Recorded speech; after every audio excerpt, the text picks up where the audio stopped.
Så, välkommen till ett roligt avsnitt av Two Timer, tycker vissa. Speciellt Jaha. Bernt kommer tycka Ja. att det är ett jätteroligt avsnitt när vi ska prata om den glittriga finalen på jordgubben där. Och Mm.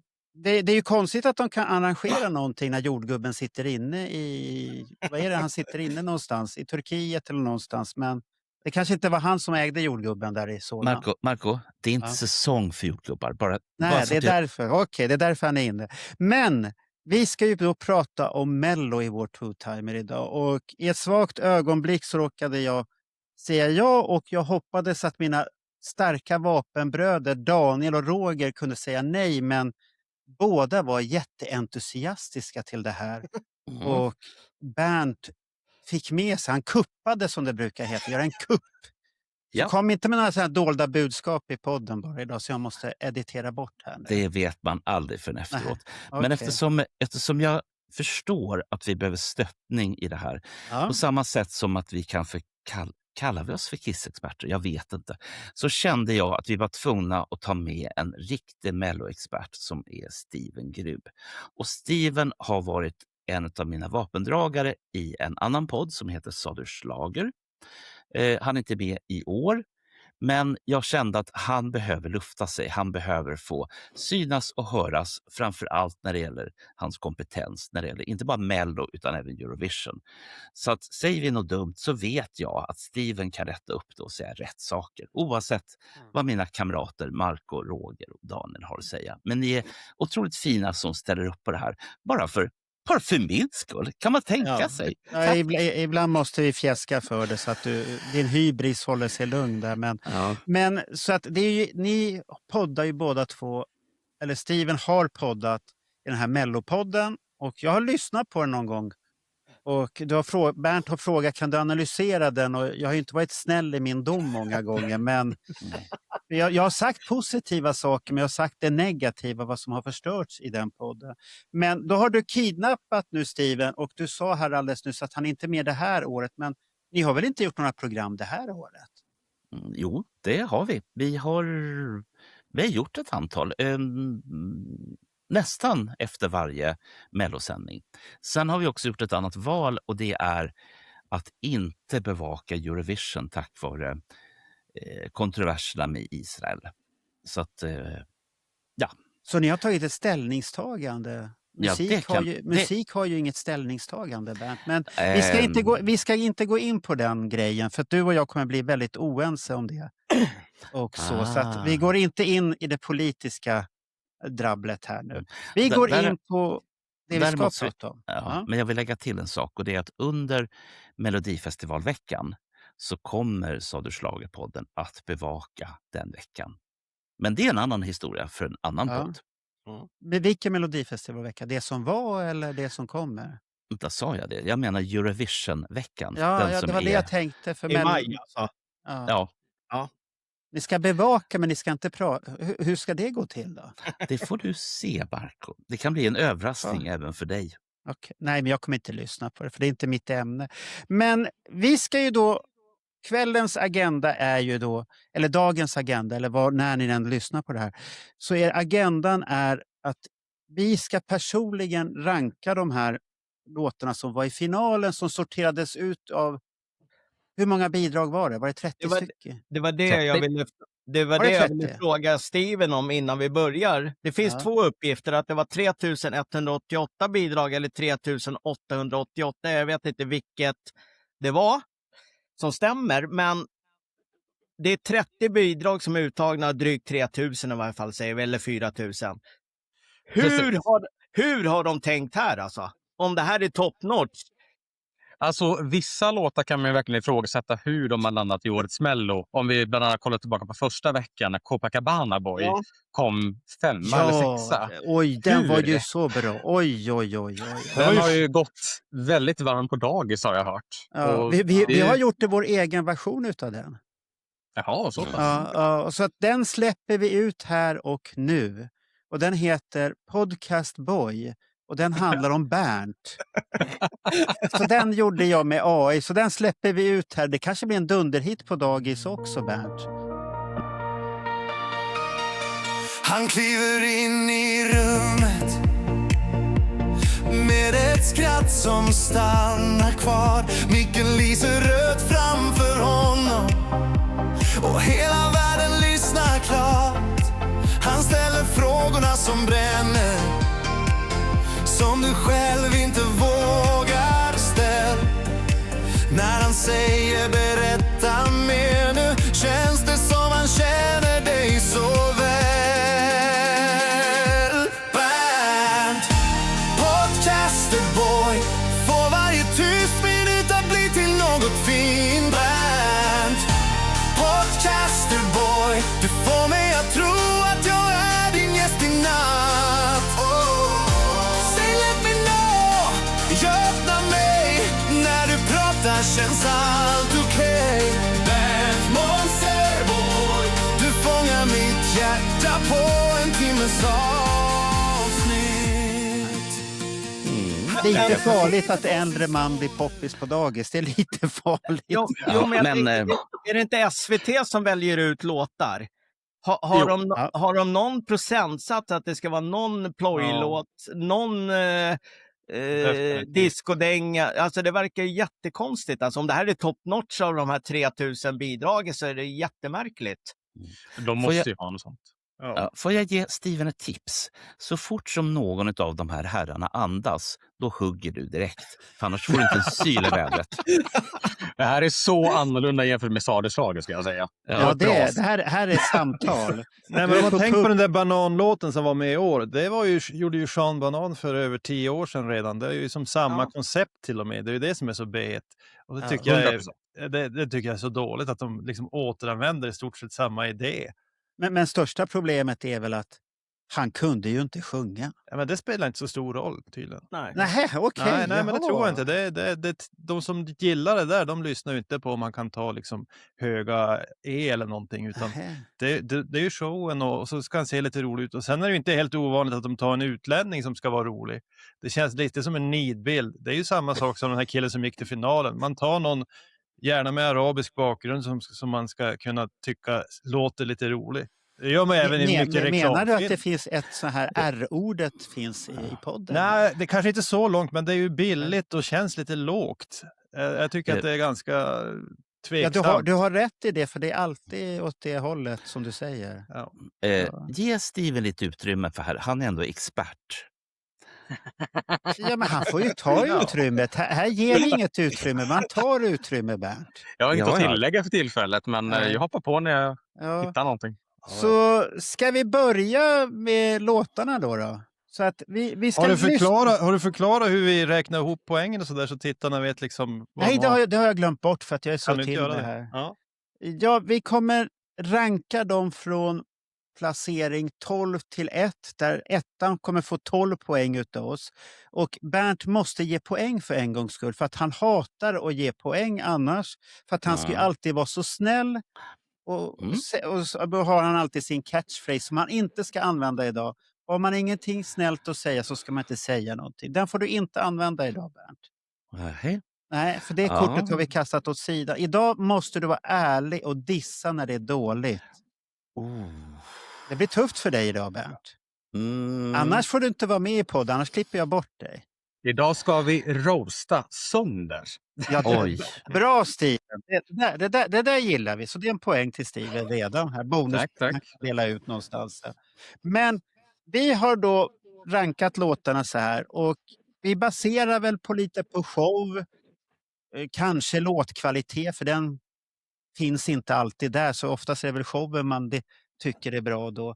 Att det blir tufft det här, men vi får hoppas att det blir bra. Ja, men Varför klarar det bra nu, Daniel? Tycker du det? Nu tror jag alla förstår vad vi ska göra. Okej.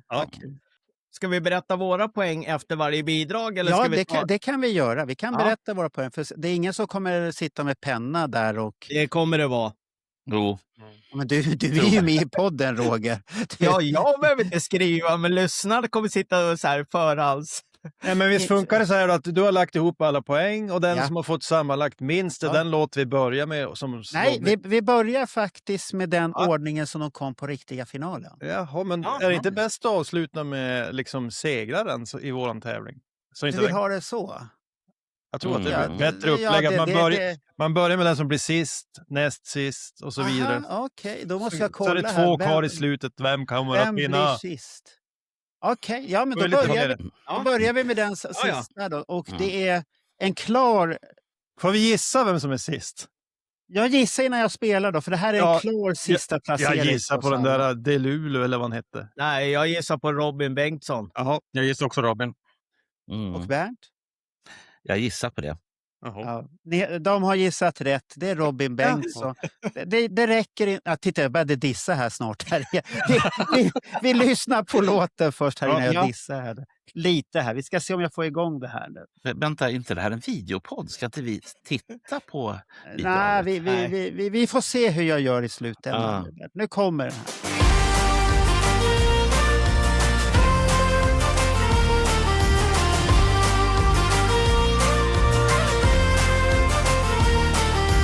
Eyes like a river, flowing in green and blue, and even the bitter tastes kind of sweet with you. Pour up more of whatever you got in your cup.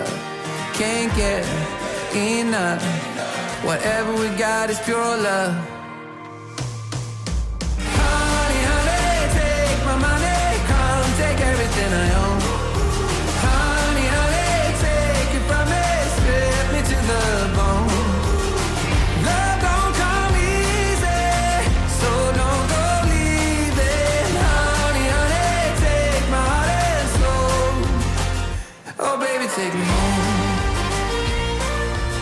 Där har vi lyssnat på Honey med Robin Bengtsson. Det låter som någon annan låt där. Ja, det är ju country. Det är ofta så i Melodifestivalen. Alla låtar låter som andra låtar. Så att den är inte ens unik. Dra det kortet nu, Roger, så är det klart. Vem vill börja? Jag kan börja. Robin Bengtsson. Han slog igenom med dunder och brak när han gick på det där löpbandet. Jag vet inte, det är väl 10 år sedan ungefär. Då kändes han ju het och cool. Sen dess vet jag inte hur det har gått för han riktigt. Han har ju blivit 10 år äldre, men hans svagheter tycker jag blir tydligare och tydligare. Han är ju stel som fasiken på scen. Han har ju inga moves som många av de andra snygga killarna kan ha som brukar vara populära i Melodifestivalen. Den här som slog sönder, vad hette han då, som slog sönder glaset, Steven. Erik Saade, den typen av killar. Snygga, men har ju jättebra moves. Han har ju inga moves, den här killen. Och så får han stå där och låtsas spela på den där gitarren. Och sen kommer de här killarna in. Jag vet inte riktigt, försöker han tilltala den homosexuella publiken här. De står och spänns och ropar massa muskelkillar tillsammans i grupp. Jag vet inte riktigt vad han försökte, men jag tyckte det funkar jättekonstigt. Så står de där och liksom gör lite stela moves och spänner musklerna. Jag tycker själva numret var dåligt. Och sen sjunger han ju inte så bra och han rör sig inte så bra. Så det fanns som ingenting i det här numret. Så jag hade den faktiskt näst sist på min lista. Du gav den bara 2 poäng då? Ja. Och jag kan ta över då, eftersom det här var ju den sista i kvalet som gick vidare. Ja. För det var ju Meira Omar och Robin Bengtsson som gick vidare och han var ju sist ut så att han fick den sista platsen och då har han fått av mig också plats 12. För den gav mig ingenting. Jag tycker det här var en skitlåt på ren svenska om jag ska vara riktigt ärlig. Vad är felet i låten då? Som du tycker det? Det är alldeles för... hur ska jag förklara det här då? Slätstruket. Ja, det händer inte mycket i låten. Det är som du säger det där, liksom stelt framträdande. Jag tror att han försöker tilltala morsor faktiskt, om jag ska vara riktigt ärlig. Det är mamma-musik. Precis. Som bara, kolla killarna hunkarna som står där liksom. Och, oj. Ja. Oj, det är min analys. Okej, Steven? Alltså det känns ju som att någon har hört Shaboozys A Bar Song tips och tänkte att det ska vi göra till Mello. Nej, jag klarar inte av den här låten överhuvudtaget. Jag har jättesvårt för country. Robin Bengtsson som artist, han sjunger bra. Han ser bra ut. That's it. Det här är min sista plats i finalen och näst sista plats på hela året. Så att nej, try again. Jag tänkte bara, titeln är ju så konstig också. Du tar en jättekänd ABBA-låt och bara rippar titeln rakt av. Det tycker jag är märkligt. Ja, det kan det vara. Det här är hårda ord. Och Bernt då? Du är lite mjukare säkert. Jag tycker så här att... Ska jag flytta mikrofonen här? Jag upptäcker att det är ingen än som har klagat på dåliga ljud. Så att, Nej, det har inte varit dåligt ljud. Nej, men nu vart det bättre. Ja. Jo, jag ska faktiskt komma med lite beröm här. Till att börja med så brukar jag i Sa du Schlagerpodden gnälla över att det är samma jävla låtskrivare till alla jävla låtar hela tiden. Men inte i det här fallet. De här jepparna som har skrivit den här, de är countryskrivare. Så att de ska ha beröm för att de vågade. Jag tänker på Gavin Jones, Petter Turland och Per Westerlund. För er nu som är notoriska numismatiker eller vad det nu heter. Ni kan kolla att de har inte skrivit speciellt mycket låtar till Mello överhuvudtaget. Så det ska de ha beröm för. Vi börjar där. Vilken placering? Jaha, jag trodde det var klar. Förlåt. Nej. Lugn och fin här. Sen så kommer det. Jag är inte speciellt förtjust i den här typen av musik överhuvudtaget. Men eftersom det inte är det är en meloditävling. Det är melodierna som ska tävla. Sen att de ser ut som de gör och de dansar eller rör sig som de gör, det ska vi inte ha hänsyn till. Men den här är en extremt tråkig låt, skulle jag vilja säga. Och därför så hamnar den, precis som hos flera av mina kollegor och kamrater, absolut sist. I'm so sorry, men så är det. Förlåt Robin, men du kan bättre än så här. Är du säker på det? Ja, det är jag säker på. Ja. Jag skulle nog kalla det här en låt man har skrivit en kväll på strippklubben för manliga stripper. Och så tar man med sig de här grabbarna ut på scen och han som sjunger, han har ju lite baksmälla också för han ser ju inte riktigt pigg ut. Han ser inte så bekväm ut bland de där heller. Liksom. Nej, han är tagen på bar gärning att han var på fel strippklubb där. Och jag tycker låten är Smith Hotel-varning åt det hållet. De gör det bättre. En tråkig låt och han sjunger fruktansvärt tråkigt. Jag sa till min son, på 70-talet fanns det en kristen man som hade en väldigt bra basröst, Bernt. Kommer du ihåg? Robert någonting hette han, Bengtsson eller något.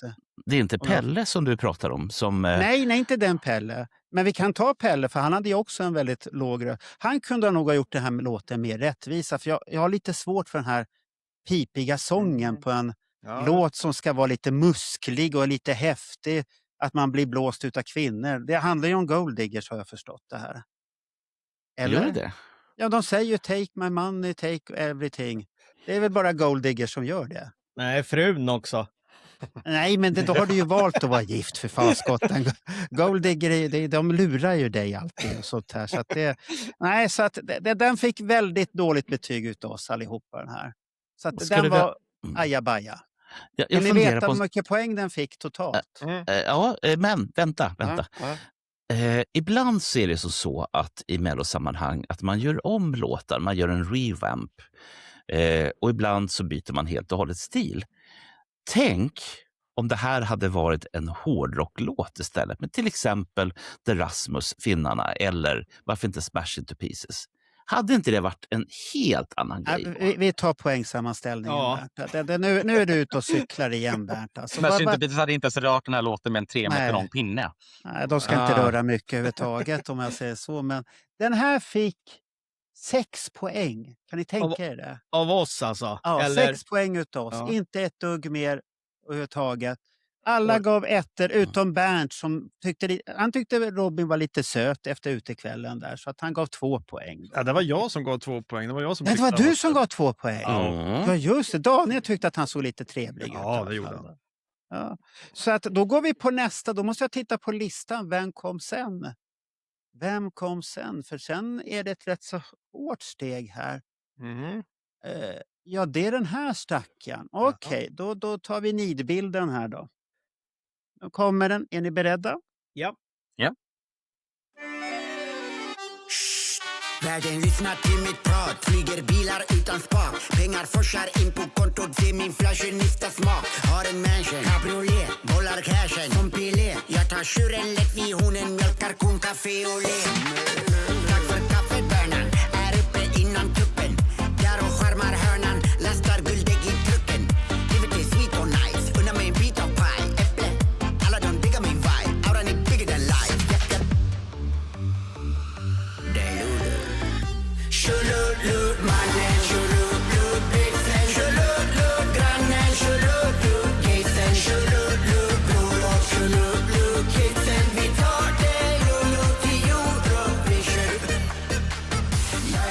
går den då.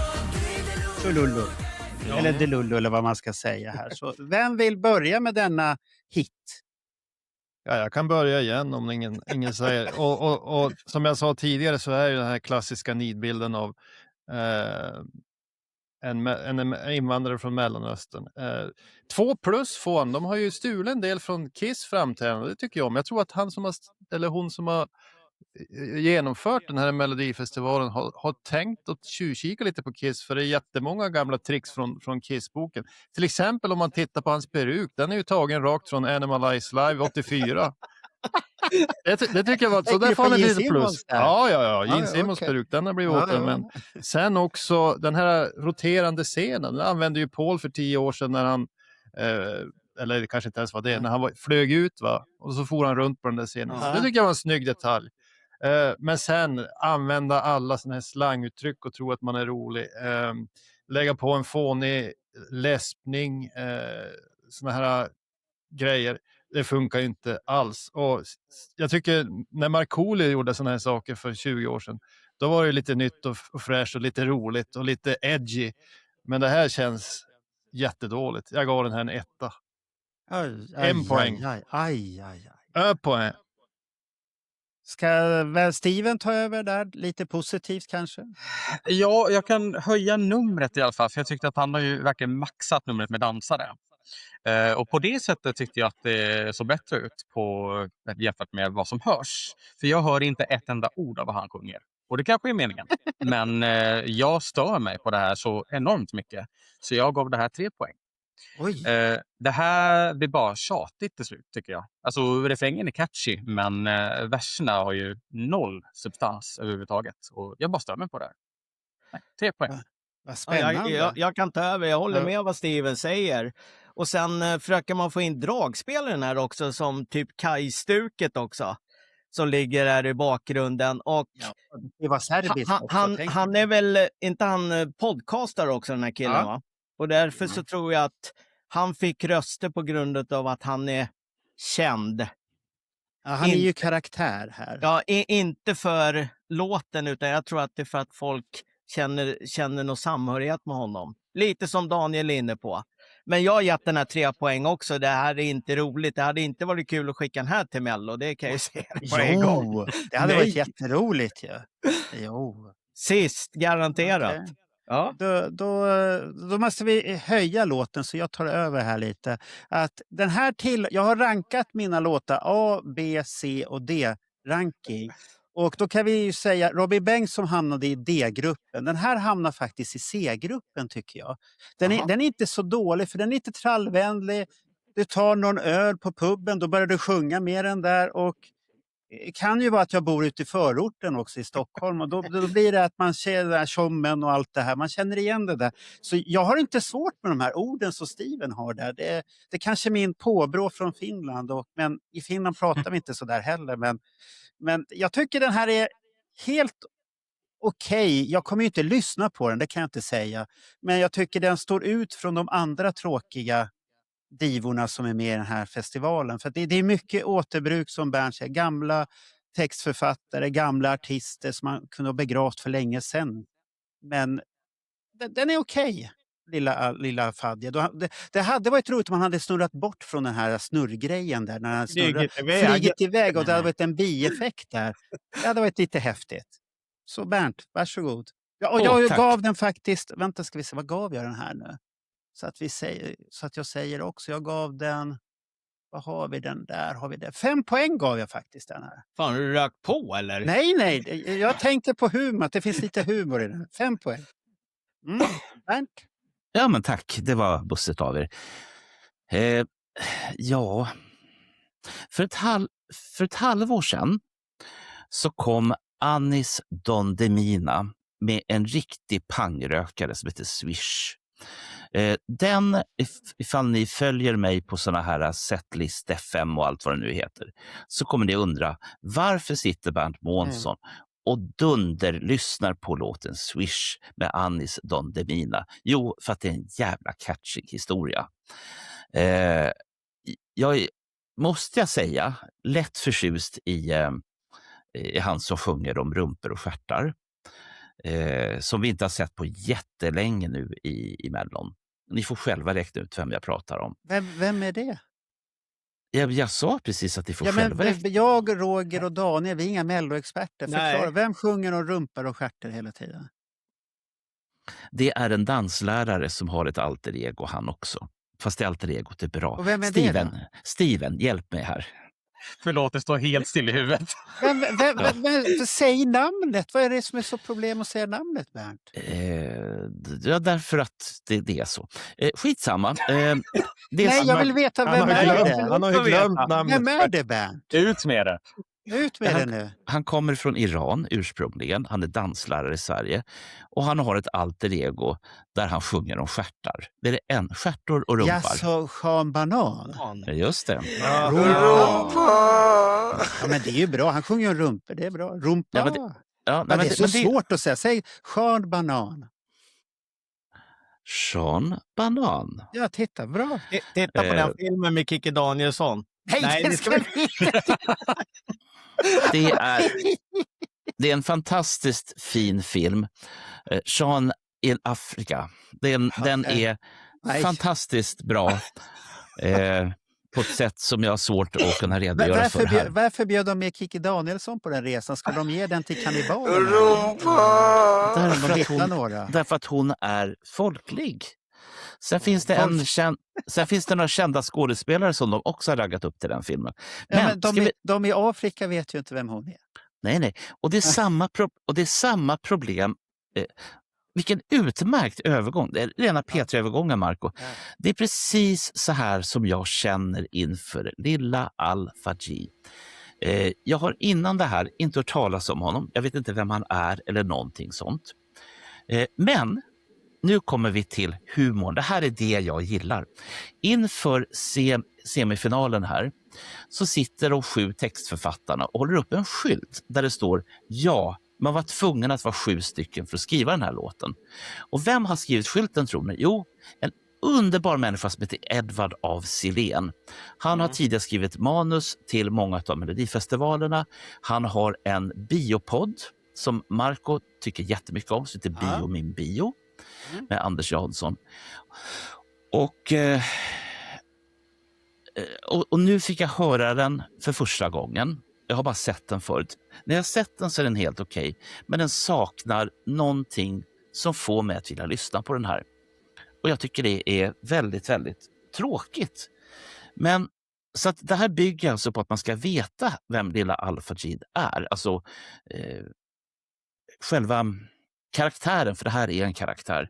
Hade vi nu skickat iväg den här till Eurovision i Österrike, då hade vi först fått låta hela världen veta vem lilla Al-Fadji är, och det hade inte gått. Så att jag vet inte hur man tänkte här. Den var kul att titta på, men that's it, så att säga. Så jag har faktiskt i min godhet gett den här 3 poäng. Ja, det var snällt. Ja. Men om det hade varit mer rumpor i låten så hade det varit Är det någon förutom jag som har sett Sean Banan live? Nej. 2013 på en marknad i Åsele i Lapplands inland. Fan vad du ser nöjd ut över det helt plötsligt. Barnen tyckte det var rätt bra, men det var ganska kast annars. Men, det var ju tur att du satt på marknad i alla fall. Så du inte har betalt för det. Han dansade en sommar. Ja. Ska vi gå på nästa då? Nej, vad fick du för totalpoäng då? Ja, totalpoänget. Det missade jag. Vad tror ni? Den förra fick ju 6 och den här fick 15 grymma poäng. 5. Vilket hopp det var där med. Och det blir stora hopp hela tiden här nu. Vem har så dålig smak? Men jag förstår ju humor i Mello. Du tar ju det för Mellon på alldeles för stort allvar, Bernt. Nej, jag har sett väldigt mycket fina, fantastiska. Finlands 2:a. Antti, så sjöng om Tuka Tuka Tuka Tuka, alltså hockeyfriller. Nej, han sjunger inte om för hockeyfrilla. Tuka Tuka, backsling. Ei ponnari, vaan permanentti. Ja Tuka Tuka Tuka Tuka Tuka Tuka, se on siinä tosi komea. Tuka Tuka Tuka Tuka Tuka Tuka, se on tässä mun filosofia. Maailma murheet ratkaisin, eestä ja sivuilta katkaisin. Tuka Tuka Tuka Tuka Tuka Tuka. 2 i deras uttagning, i deras UNK. Och jag är så besviken på finnarna att de faktiskt skickade iväg en jävla smörlåt. Men de skickade en sexig blondin. Ja, men hon gjorde ju ingenting. Ja, hon har väldigt fina bomber och väldigt fin rumpa för dig att titta på när hon spelar på violinen där samtidigt. Som inte är inkopplad. Är det så ja, vi ska det ha behövs ju inte. Du ska ju titta på henne. Men nu kommer vi till...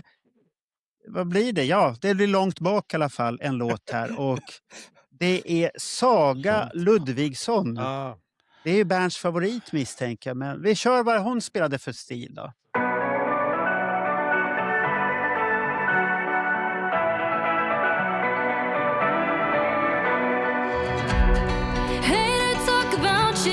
I put it in a song. All the things we've gone through, how could it gone so wrong? I know now. It's not love. Life was fun till I found you. Someday you'll forgive me, but it ain't today. I'm dancing through the city, no more days to waste. God, it's so damn easy when you're miles away. Someday you'll forgive me, but it ain't today. Someday you'll forgive me, but it ain't today. Hate to be dramatic. Ska jag börja? Jag vill dissa här. Ja, då börjar jag. För att den här, jag har för mig att den här kommer inte högt på min lista. Nej, den var faktiskt näst sist, så den har bara fått 2 poäng utav mig den här. För att det är så här...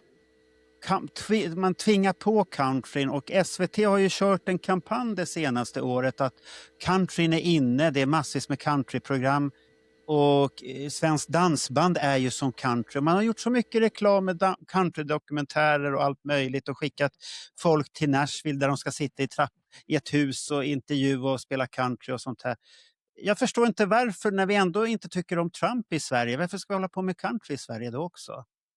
Det blir lite konstigt när man säger att det är så fint och sånt här.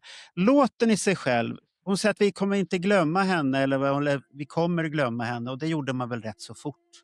För den här är jättetråkig. Jag säger Smith Hotel, de gör det här mycket, mycket bättre. Så att man behöver inte ha med sån här låt och det är väl ingen som förstod att hon kom till final har jag väldigt svårt att förstå också. Så att det är en jättediss utav mig. Ja, då tar jag över då. Jag tar över. Nu kommer jag dissa Marco. Det här är en klockren låt.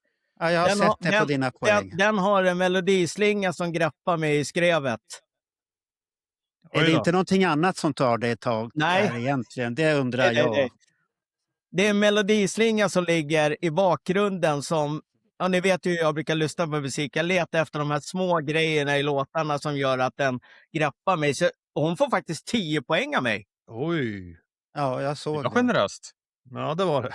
Ja, men vad var det som var så till? Är den där lilla melodislingan? Ja, det är den som hookar mig helt. Okay. Och jag tycker inte det här är country heller. Det är någon pop-variant på det här. Ja, men det är den här moderna countryn som försöker ta över hela världen. Slutrappen. Det kommer de ju inte lyckas med i alla fall. Nej, men jag gillar den här låten faktiskt. Så jag är besviken på dig, Marco, att du dissar den här. Varsågod. Ja, nästa. Alltså den här låten, det här vägs ju inte in i uppträdandet, men hennes intervjuer låter ju så roliga. Hon låter ju precis som den här killen i Hike. Kommer du ihåg Hike, ni som är lite äldre? Ja. Fet värmländska. Gå till en coach innan du sitter och pratar så det inte låter så bonnigt, höll jag på att säga. Nej, men det reagerar jag på. Den där lilla tjejen sitter och pratar som killen i Hike. Det lät väldigt roligt. Låten i sig är ju som du är inne på, Roger. Det är som en modern variant på country. Country verkar inte vara så poppis i det här gänget, för jag har också gett låga poäng till den här. Men jag tycker det är skönt, för den här låten och framåt, då tycker jag det är helt okej låtar genom hela festivalen. Jag tycker bara var de 2 första som blev sist på vår lista som var riktigt usla. Sen tycker jag det var helt okej. Jag måste säga att jag gav den i alla fall 4 poäng. Den är ju lite för tam för att kunna fightas med de stora drakarna. Men jag gillar några av effekterna på scenen. De hade ju kollat lite på Creatures of Night-turnén 82-83. Om ni såg de här explosionerna som går i 45 grader. det är ju direkt snott från när de spelade War Machine 1982. Så det gillar jag. Det är ju skönt med lite Kiss-kopplingar. Så därför fick hon någon extra Steven poäng. hänger inte med Steven, alls. du får bara lyssna och lära här. Liksom. Jag håller med. Ja. Ifall det får mig att verka någorlunda kunnig. Men var det fläktarna på scen också, va? Stora fläktar bakom, va? Jaha, körde hon det också? Det tänkte inte jag på. Nej, men helt okej. Jag måste faktiskt ge dem beröm för den här festivalen. Den kändes inte så seg som de kan göra. Jag tyckte hela festivalen kändes ganska tajt. Och det gick undan ganska fort och man hann inte bli så less. Så jag tyckte det är en av de mest lyckade finalerna som jag har sett på senare år. De brukar vara så utdraget och långsamt. Så att en eloge till producenterna för programmet i alla fall. Det är lite kul att du säger det, för att jag tror att i det här året är nog det första på väldigt länge som inte finns en enda ballad i startfältet i finalen. Ja, det kan ha något med det att göra. göra. Det har du rätt i. Det tänkte inte jag på överhuvudtaget. Ja. Men tar Steven vid där då när du ändå var på G? Ja, jag kan nu passa på att göra det. Jag kan börja med att säga att jag gav det här 5 poäng. Jag tycker att låten är helt okej. Den ligger i min spellista. Jag kan lyssna på den igen, men det är inte en av de starkaste låtarna i finalen. Numret, helt okej. Jag gillar Saga som sångerska och som person. Hon verkar ändå vara väldigt härlig. Så på det sättet så är det bra. Men låten, den blir aldrig bättre än helt okej för mig. Men jag satt och tänkte på Saga. Är hon en sån här idolprodukt? Ja. Det är hon. För hon kan ju sjunga, och hon var väl med förra året också. Då var det också en sån här intetsägande variant hon hade där med. Att man har inte hittat henne, vad hon ska vara som artist, tycker jag riktigt. Grejen är, hon deltog förra året, jag tror hon kom i botten i finalen också. Men det känns också, en liten parallell som jag vill dra, är att det känns som att de har kopierat samma koreografi från hennes nummer förra året till dansarna i år. Ja, det kändes rakt av, tycker jag. Hon kanske är dålig på koreografi, då är det bättre att köra samma sak igen. Varför ändra på ett vinnande koncept? I och för sig kom hon i botten förra året. Ja, hon kom ihåg de rörelserna där. Och då har vi Bernt då, som ska lyfta låten, har jag misstänkt här. Då. Jag funderar faktiskt på att ändra mig, men det kan man inte göra nu. Nej, nu är det för sent. För poängerna har levererats och de har räknats och sånt där. Jag måste ändå hålla med Roger om en sak. Det finns en grej i den här låten som jag tycker om. Och det är den här hooken som vi snackar om. Ja. Och jag måste också hålla med Steven. Jag är mer förtjust i Saga som person. De intervjuer som jag har sett har jag tyckt jättemycket om. Ja. Hon är verkligen så här: this is what you get. Det är liksom inget konstlat, ingenting sånt överhuvudtaget. Som Daniel sa, bondig. Ja, lite bondig. Det kan ju en del gilla. Men jag sitter och funderar på en sak. Det finns en tjej som numera heter Maya Francis, som en av våra vänner till podden är väldigt förtjust i och har sett så många konserter det bara går med henne. Varför är inte Maya Francis med i Melodifestivalen? Hon hade kunnat lyfta det här något enormt. Ja, hon hade ju kunnat göra country på ett bättre sätt, tycker jag, tror jag. Ja. Men det är väl det här. Hon kanske skickade in ett bidrag och blev dissad. Det vet vi inte. Nej. Du har ju snackat om henne flera gånger innan också på Schlagerpodden, så att det är väl dags att de tar in henne. Hon har ju blivit så pass stor som hon får spela på stora scen på Gröna Lund nu i sommar till och med. Det kan ju finnas att hon kanske inte är intresserad av Mello heller. Så kan det ju också vara. Hon kanske har ett sunt förnuft. Ja. Så att, vad är det vi säger för någonting? Jo, jag sa så här, att jag ville då höja lite grann, men nu är det så att nu har vi satt alla betyg och jag har gett det 2 poäng därför att jag är fortfarande inte förtjust i country eller countryrock, trots att jag råkar ha alla Jim Reeves skivor som någonsin har getts ut. Och det är mina föräldrars fel alltsammans. Jag skyll på dem. Det kunde jag ha sålt skivorna, eller hur? Jag kan säga så här. Nu hade inte jag tänkt att säga det här, men Marco, det finns en skivaffär som du och jag är lite sugna på att kanske intervjua vid tillfälle. Jag har frågat nämligen ifall de är sugna på min kompletta Jim Reeves-samling. Och de har sagt ungefär så här: vi tar gärna emot dem. Jaha, de är ungefär som när vi dissar. Ja, du kan lämna dem, men vi kanske får plats i pappersåtervinningen då. Okej, ja då så. Men då fick ju den totalt, vad hittar vi den låten där uppe? 23 poäng, så det är ett stort kliv igen där då. Ja, det är mina 10 som höjde den där nu. Ja, den höjde något otroligt där. Och då går vi på nästa. Då ska vi se vilken det är. Det är den där. Nu kommer en klassiker här. Då ska vi se. Och det är En klassiker? Ja, det är en klassisk artist i alla fall. Sanna Nielsen. Ja, ska vi spela? Då kör vi.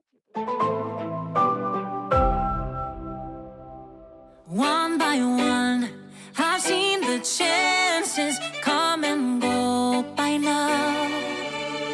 Into the sun, I was on my way, I chased the light somehow. Time and space, this is the place, my heart's where it belongs. Waste your love on this heart of mine. The stars above say we're meant to shine. Save your love and lay it all on me. That's how it all has to be. So just go waste your love on this heart of mine. The stars above say we're meant to shine. Save your love and lay Så där går den hela it tiden. on me. Och nu tänkte jag göra lite annorlunda här nu. Så att nu kommer jag säga vem som ska säga här. På grund av att den här har fått så väldigt olika poäng. Så Daniel börjar och sen kommer jag hoppa in där. Och sen kommer Steven och sen Bernt och sist Roger. Jaha, tack för det. Förlåt, men vem har bestämt det här? Det är därför att på den här låten så blir det lite mer rättvisa till den här låten. Så vi börjar med Daniel. Ja, den här hamnar på 10:e plats.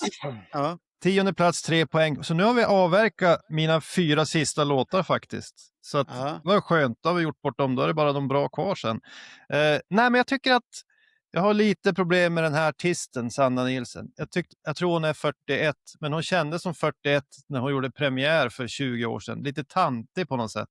Ja. Låten i sig är liksom helt okej, tycker jag. Men hade man kanske lyft in Carola Häggkvist eller någon på sång så kunde det ha blivit riktigt häftigt. Men för mig så räcker inte Sanna Nielsen som artist. Och det är ju personligt som jag har aldrig tyckt att hon var bra. Jag minns när hon gjorde premiär för länge sedan.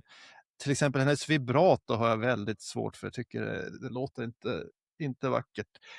Men hon kämpar ju på där och jag får ju säga att det är skönt att hon har stulit Paul Stanleys idé med Cracked Ibanez Mirror. Det här mycket silver och reflexer. Så hennes klänning där fyller ju samma effekt som hans coola elgitarr 79.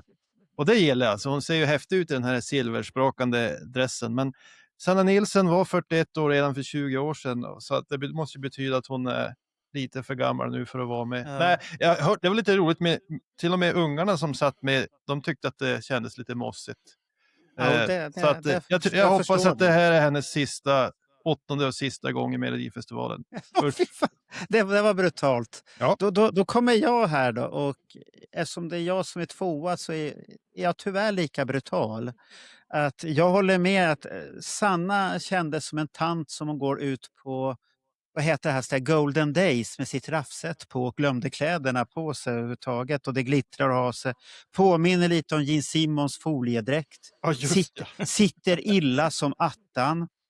Den sitter jättedåligt på henne för hon ser väldigt stor ut i den där dräkten. Så att nu pratar vi mer om henne och musiken. Men musiken, den är ju jättegammal. Det här har jag väl hört redan för 20 år sedan när de här melodierna var poppis. Så att den här nissen, det är alltid samma gubbar som skriver. Gesson va? Var Gesson inblandad där? Ja. Nu är det dags att han klipper sig ordentligt och inte gör en tofs. Och... Sno inte mitt koncept nu, Mark. Jo, han ska klippa sig och sen får han ta bort den här andra nissen. Vad heter han som sjöng någon jävla gunga eller vad fan det var? Låt en gång till. Jag tror han sjöng någon gunga-låt. Det här, som också har skrivit massvis med låtar. Jimmy Jansson. Ja, Jimmy Jansson. Kom inte han från sån här Berns fabrik där man gjorde... han var med i någon sån där serie i början. Ja, Fame Factory. Ja, just det. Och usch, borde vara portad tycker jag. Han förstör, det är samma jävla skit och grejer hela tiden. Usch, här är fruktansvärt dåligt. Men den fick faktiskt 3 starka poäng utav mig. För jag tänkte, Sanna kan ju sjunga Men det var inte bra. Hon såg väldigt gammal ut. Du skulle ha hört när vi såg Johnny och jag efter stora skivmässan, så var vi så trötta så vi satt och tittade på delfinalen sista då. Och då kom ju Sanna och så sa Sanna så här, fan, hon måste väl vara över 50 nu, Sanna. Nej. Så gick vi och tittade på Wikipedia. 41 år. Och shit, vi förstod inte, för det var inte så hon såg ut i alla fall. Hon såg väldigt tantig ut. Usch. Nej, ingenting för mig. Så då var det nästa. Vem var det som var på rangordningen då? Var det Steven, va? Jag tror det. Vänta, ska vi titta. Ja, det var du, Steven. Yes. Nej, men ni har väl sagt lite det som jag tänkte säga, att den här låten känns som att den är fast så här, typ 20 år bak i tiden. Just den här låten har jag dragit lite paralleller med Symphony av Clean Bandit och Sara Larsson, speciellt på verserna. Men det känns som att den här låten är fast i typ så här 2010 till 2015 dans, klubbmusik. Och sen kommer den här ju köras på alla schlagerklubbar runt om i 30 år framöver. Det är ju bara självklarhet. Men alltså den är catchy, men lite för långt bak i tiden. Så det blir 6 poäng för min del. Men kul att se Sanna tillbaka. Så får vi se om de kommer tillbaka eller inte i framtiden. Men du vill ha tillbaka henne och Daniel ville stoppa ner henne någonstans. Gärna, men de måste ha minst 2 dansare med på scenen. För gud vad hon är med på scenen. Hon kan fylla en scen, absolut. Ja, hon är en Amazon. Hon är ju lång som attan. 100%. Ja, men hur lång är hon, Sanna? Är hon så här 1,85 eller något sånt där? Nej. Jo, hon är jättelång kvinna. 1,14 eller något. Ja, så att hon ser ju som en så här klassisk så här 50-talsfilm när man gjorde Amazon-filmer. Amazonkvinnor som kommer. Amazon Women on the Moon. Ja. Så Bernt. Ja, men tack ska ni ha. Jo, så här tror jag att det har gått till. Återigen, jag har i en annan podd gnällt väldigt mycket om att det är samma jävla låtskrivare till alla jävla låtar. Men det roliga med den här är att det här är de 3 stora låtskrivarna från 2010-talet. Och någon har ringt till Gesson och sagt, hörru du Gesson, det var ett tag sedan du var med. Kan inte du skriva någon låt till oss nu? Ja, men jag har nog ingenting. Och så ringer han upp sin kompis Jimmy Jansson, som i sin tur ringer upp kompis nummer 3. Som i sin tur ringer upp Sanna Nilsson och säger att fan, vi hittade en låt här som vi hade tänkt att ge till dig 2012. Men av olika skäl så gjorde vi inte det. Vad säger du? Vill du komma tillbaka och sjunga den här? Den är jävligt bra för övrigt. Ja, men kan jag verkligen det? Jag är jättegammal. Jag har ju fyllt 40. Ja. Nej, det är ingen som märker det. Siw Malmkvist ska vara med. Hon är 88, så det kommer inte ens att märkas. Ja, Siw Malmkvist. Så att om ni tycker om en låt som är otroligt catchy och som var catchy 2012, då jävla kommer ni att gilla den här. För det här är bra skit från 2010. Men det är så synd, för jag tycker att Sanna förtjänar någonting bättre än det här. För hon är ju liksom hon har gjort allt. Hon har kommit, om inte sist, så väldigt långt bak. Och hon har kommit först. Och hon har liksom varit med, hon har gjort allting. Hon har till och med presenterat Melodifestivalen. Så hon har gjort allt. Men det finns säkert någonting som jag har missat som hon inte har gjort. Så ta henne tillbaka, säger jag bara. Ja, men när man har gjort allt, det är då det är dags att sluta. Precis, vill ni veta hur många poäng jag har gett henne? Ja, du har gett väldigt högt också. 12, 10, 9, 8, 7 av 12. 7 poäng, ja. Mm. Det är väldigt högt, ja. Ja. Men vi kommer ju till Roger här som kommer med bomben här nu, som jag inte förstår, Roger. Nu, Roger, får du gärna förklara dig här nu. Ska jag förklara varför jag tycker som jag tycker? Ja. Det är en föråldrad Charlotte Perrelli, kan man ju säga, när hon hade sina tider i Melodifestivalen. Den här låten har en stråkgrej i början som jag gillar. Och sen ligger det en syntslinga i bakgrunden som hookar med också. Och jag älskar den här typen av musik. Jag kan backa till 2010. Jag har inga problem med det. Det här är nästa steg efter Italio-diskon för mig. Förstår du hur jag menar då? Och stackars Roger, vi får ta in dig på rehab snart, tror jag. Ja, men det är den här typen av musik som jag gillar att lyssna på. Och ändå är jag Kiss-fan liksom. Det är jättemärkligt, men Jag gillar det här. Och jag har gett den faktiskt 9 poäng. Ja, det var det som jag såg. Det var en liten chock för mig. Det var därför jag ville ha den här rangordningen här, tänkte jag. Så att vi hyllar låten på slutet. Där. Ja, men alltså, om man blundar och lyssnar på låten så är det en jäkligt bra låt. Ja, den är ju bättre när jag lyssnar på den än och ser på henne med foliedräkten som sitter fruktansvärt illa. Ja, jag håller med dig lite, men alltså nu lyssnar jag på låten. Hon är väl inte kanske världens roligaste att titta på om man säger så, men det är vill du se henne rolig, då ska du följa henne på Facebook eller Instagram, för hon har gjort väldigt mycket roliga såna här reels. Ja, står och viker tvätt utan smink. Så att och hon är riktigt rolig där, så hon är en rolig person. Det har jag ingenting emot, men det är det här mossiga, det känns gammalt. Men du gillar ju det här gamla, för du är ju nostalgiker, Roger. Men jag håller med Steven, det hade varit bättre om hon hade haft lite fler människor på scen. Det har varit lite tomt där uppe. Ja, det skulle han haft. Två killar som står där och juckar mot henne. Så här hon skulle ju haft Robin Bengtssons gäng, skulle hon ha fått på stället. De hade ju passat över hälften från Robin till Sanna. Ja. Med läderstyrsel, svart läder som kontrast till henne då. Man kanske fick ett par till poäng från telefonrösterna. Ja, då hade de ju fått massvis med poäng. Då hade vi ju inte tittat så mycket på henne kanske. Då hade man tittat på det andra, så att det beror på. Nu går vi vidare här. Vad fick du för totalpoäng då? Ja, skriver du upp de här? Ja, det är väl klart jag gör. 28 poäng. Ja, men det var inte så stort hopp. Nej. Nu ska vi titta. Nu måste jag hitta nästa här. Är det den där? För nu är det så himla jämnt mellan poängen här. Ja, det börjar vara bra låtar kvar. Ja, det måste vara den här. Och i den här kommer Daniel få prata sist. Så att jag har inte avslöjat för mycket, men Daniel kommer få prata sist när det gäller den här låten. Så nu kör vi den. Nu kör vi den här.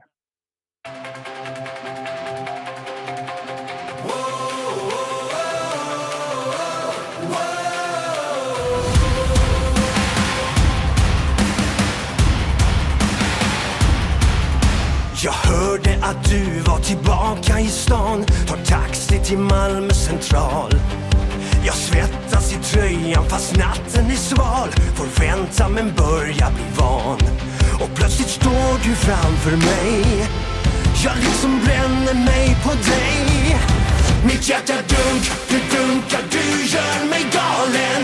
Hej, hej, jag vill ha dig så dum. Du dumme, kom nu och ta mig rakt in i elden. Mitt hjärta du dunkar, du gör mig galen. Hej, hej, jag vill ha dig så dum. Du dumme, kom nu och ta mig rakt in i elden. Det är en bra tid. Får jag börja? Ja, du får börja om du vill. Det här påminner om Håkan Södergrens låt Hockey som han gjorde en gång i tiden. 89. Ja, på 80-talet. Det var det första jag tänkte på när jag hörde den här. Och sen är det här lite backlash till när de var med förra gången med Kom och ta mig härifrån eller vad den hette. Det här funkar ju inte. Det blir ju bara parodi på sig själva egentligen alltså. Det här det är riktigt uselt där. De till och med så att keyboardisten inte skulle vara med i finalen för han hade problem med benen. Då är man gammal. Vet vad han hade för problem? Nej. Han hade gikt. Det säger om ålder. När man är gammal så får man gikt. Precis. Därför ska de inte vara med. De ska pensioneras, stoppas ner i lådan och packas undan. Så jag har gett den här 4 poäng bara. Så att... Oj. Ja, då kan väl jag ta över där, men jag kommer inte ihåg hur många poäng jag gav till den här egentligen. Så jag måste titta här nu, var är jag någonstans? Där. Jag gav mycket poäng till den här. Oj! Jag gav faktiskt en 8 poäng för att den har en bra refräng. Det har den. Den är catchy som Daniel sa. Refrängen är väldigt catchy. Och sen tar det slut faktiskt där med den låten. Jag tyckte det var lite charmigt att se dem på scen, för han som sjunger ser så himla glad ut tycker jag. Och samtidigt så sa jag till min son att det här skulle vara en bra låt till de här reklamen för alla de här tabletterna som vi killar ska käka Och att det ser dunk i hjärtat och allt det här, att vi kommer igång. Så att det skulle vara en bra reklamslogan till dem där. Så de kan tjäna pengar, Brandsta City släcker. Sälj låten. Och så har ni pengar på det. Ja. Så tycker jag. Och jag gav den 8 poäng som jag sa. Uff. Alltså, Kan det här vi ta är inte vi sen? bra. Alltså. Ska vi ta Bernt som andas så tungt här nu när det är män han tittar på här nu? Han har ledsnat. Ja, Bernt. Ja, nu tar jag ut svängarna i förväg. Jag säger att jag är besviken på er allihopa. Varför då? Jo, förstår ni. Förra året så var det ett gäng för oss svenskar okända pojkar från Värö i Finland. Ja.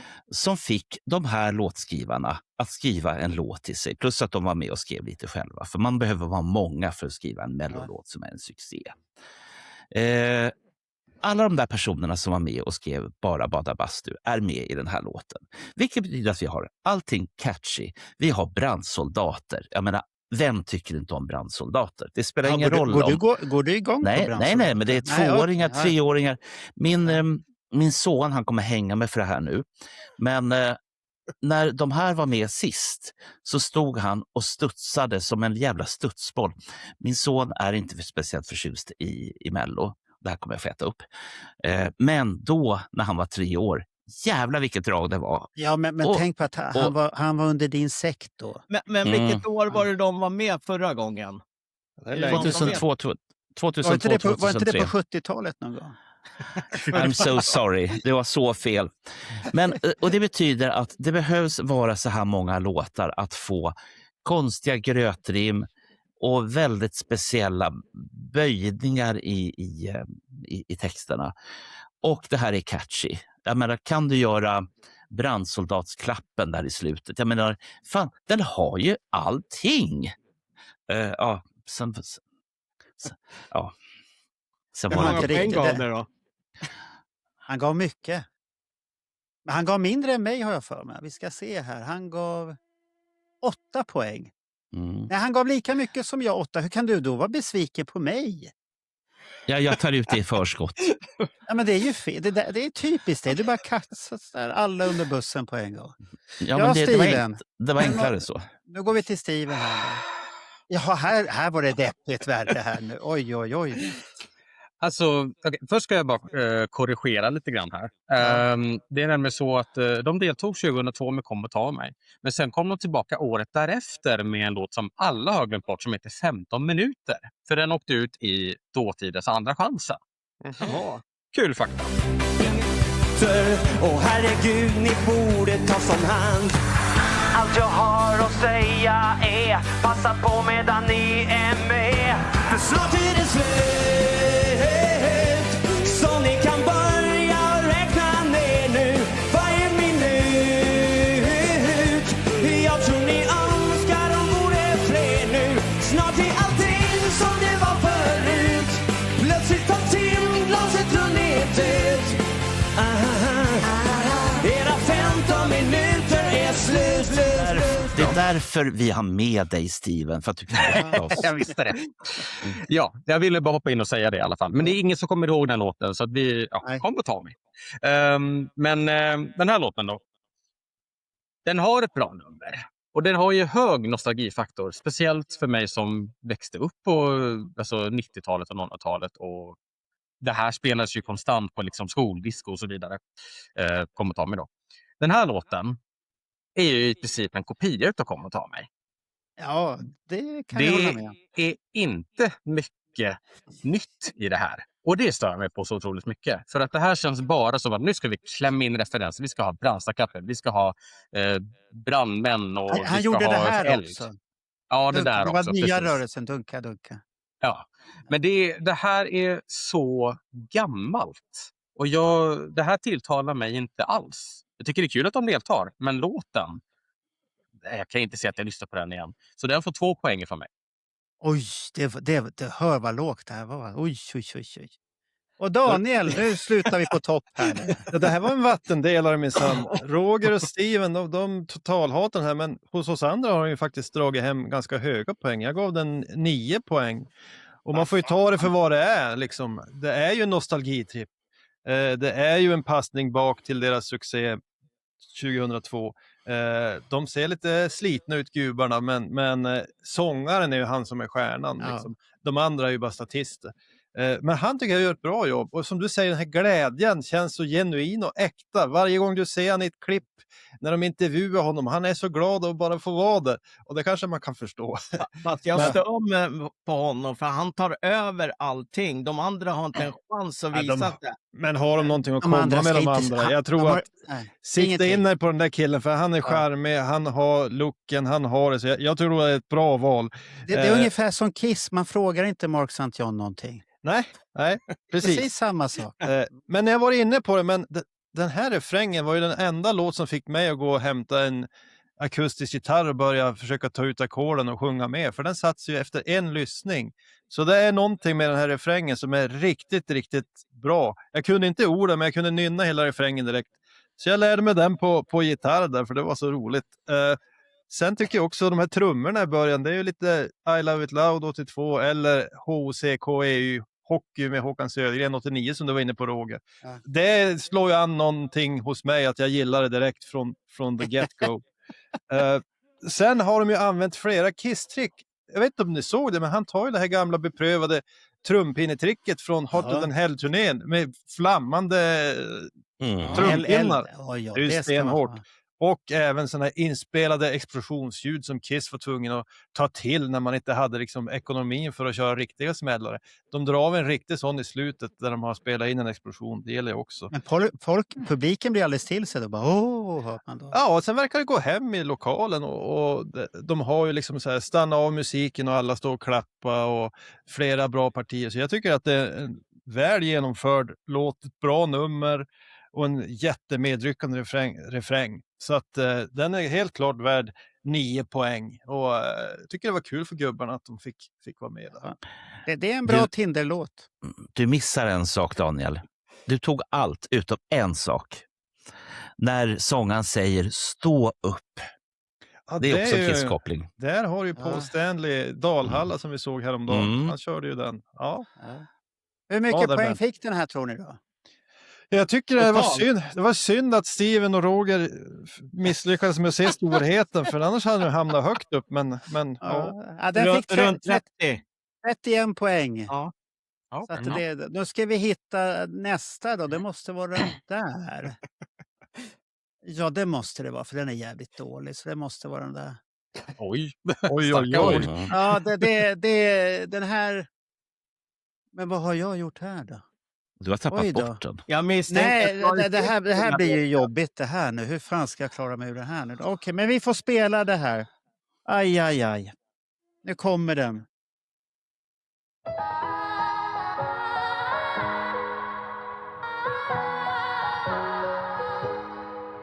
Mamma hon sa en dag till mig, kommer vi resa oss igen när allting faller ner. La liberté, tiden är vår, viva l'amour.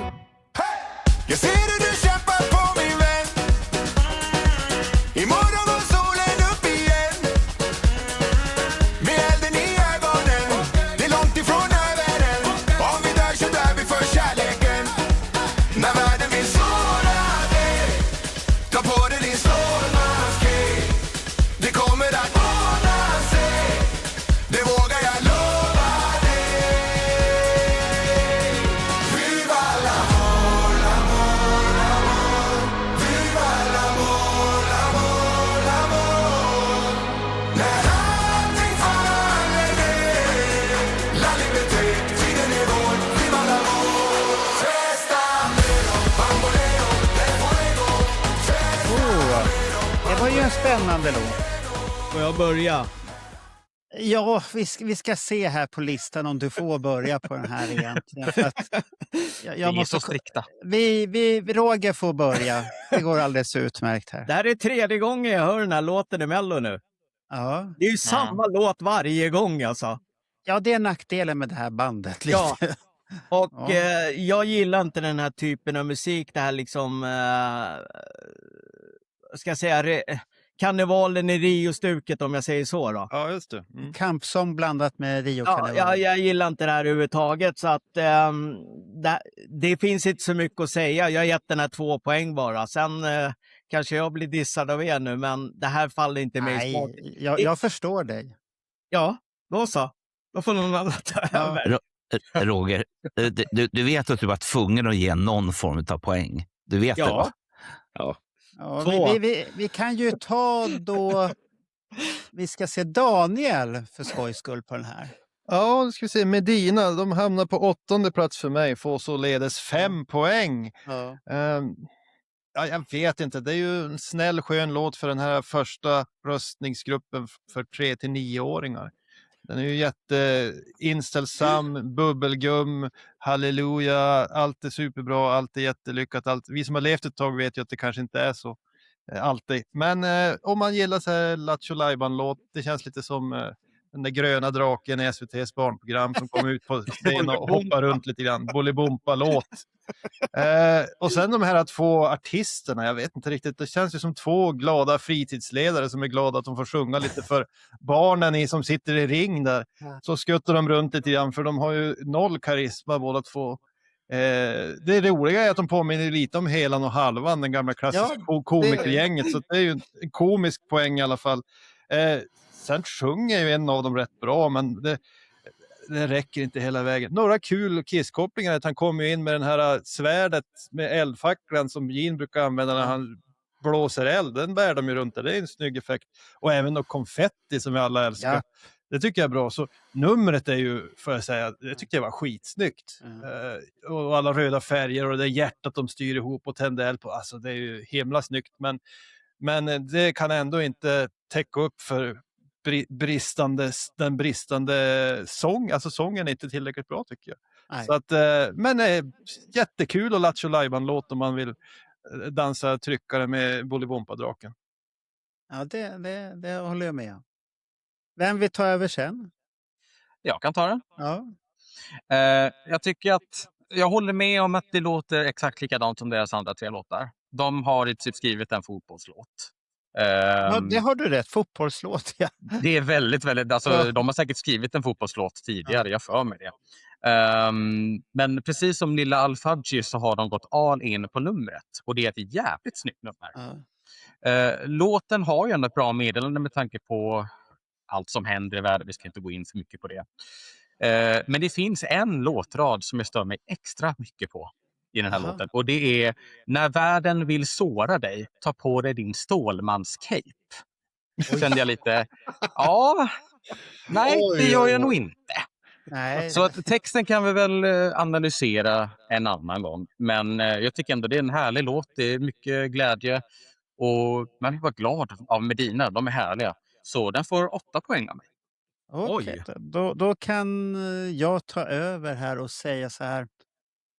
Jag har gett den här 9 poäng och jag vet inte varför jag har gett den 9 poäng. Va?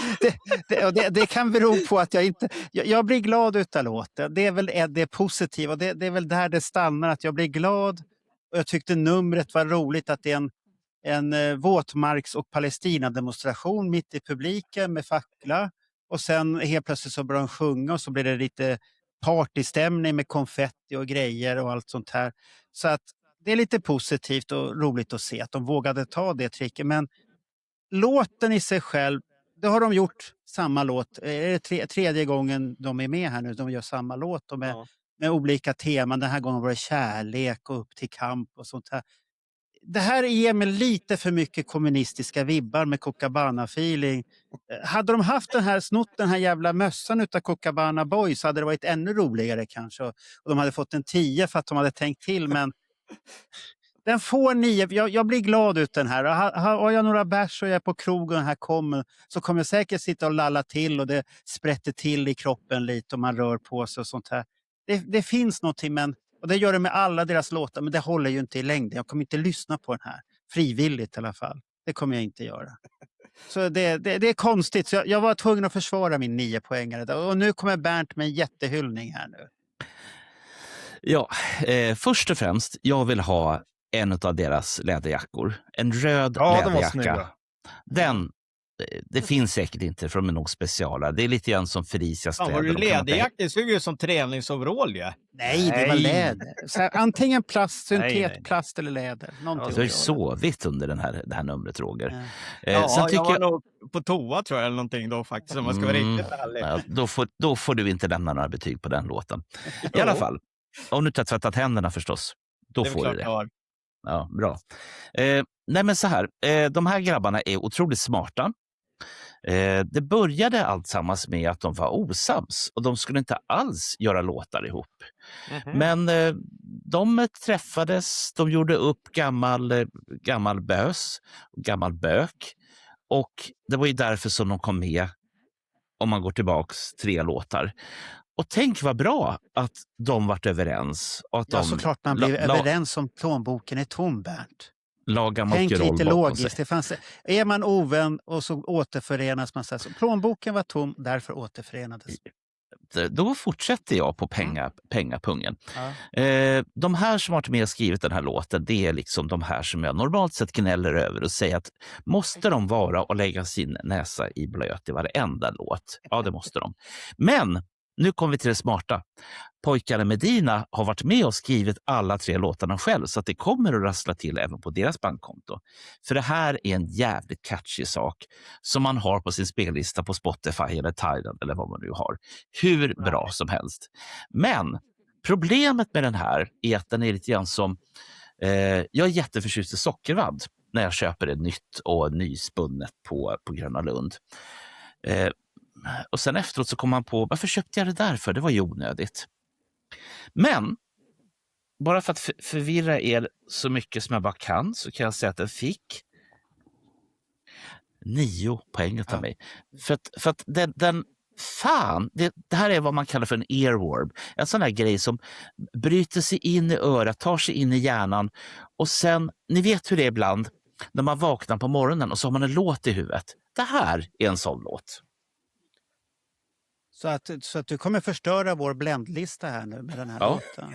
Kan du hoppa upp och sätta dig på.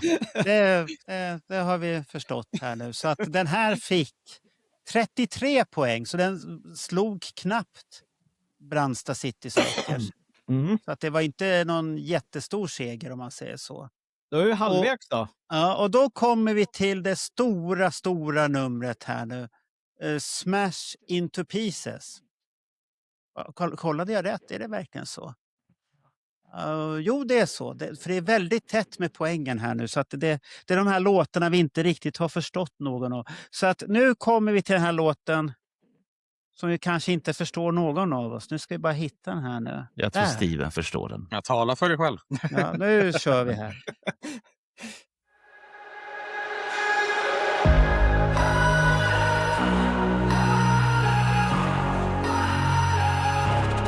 I was lost, you found me somewhere in the ocean grave. Left a noise behind me, 'cause you bring out the best in me. Insanity band, I follow you down, down, down. Bury your demons until we are safe and sound. There's a sunrise somewhere in your cold eyes. I can hold you where your heart is hollow. In the dark night, let me be your lifeline. I can hold you where your heart is hollow. You and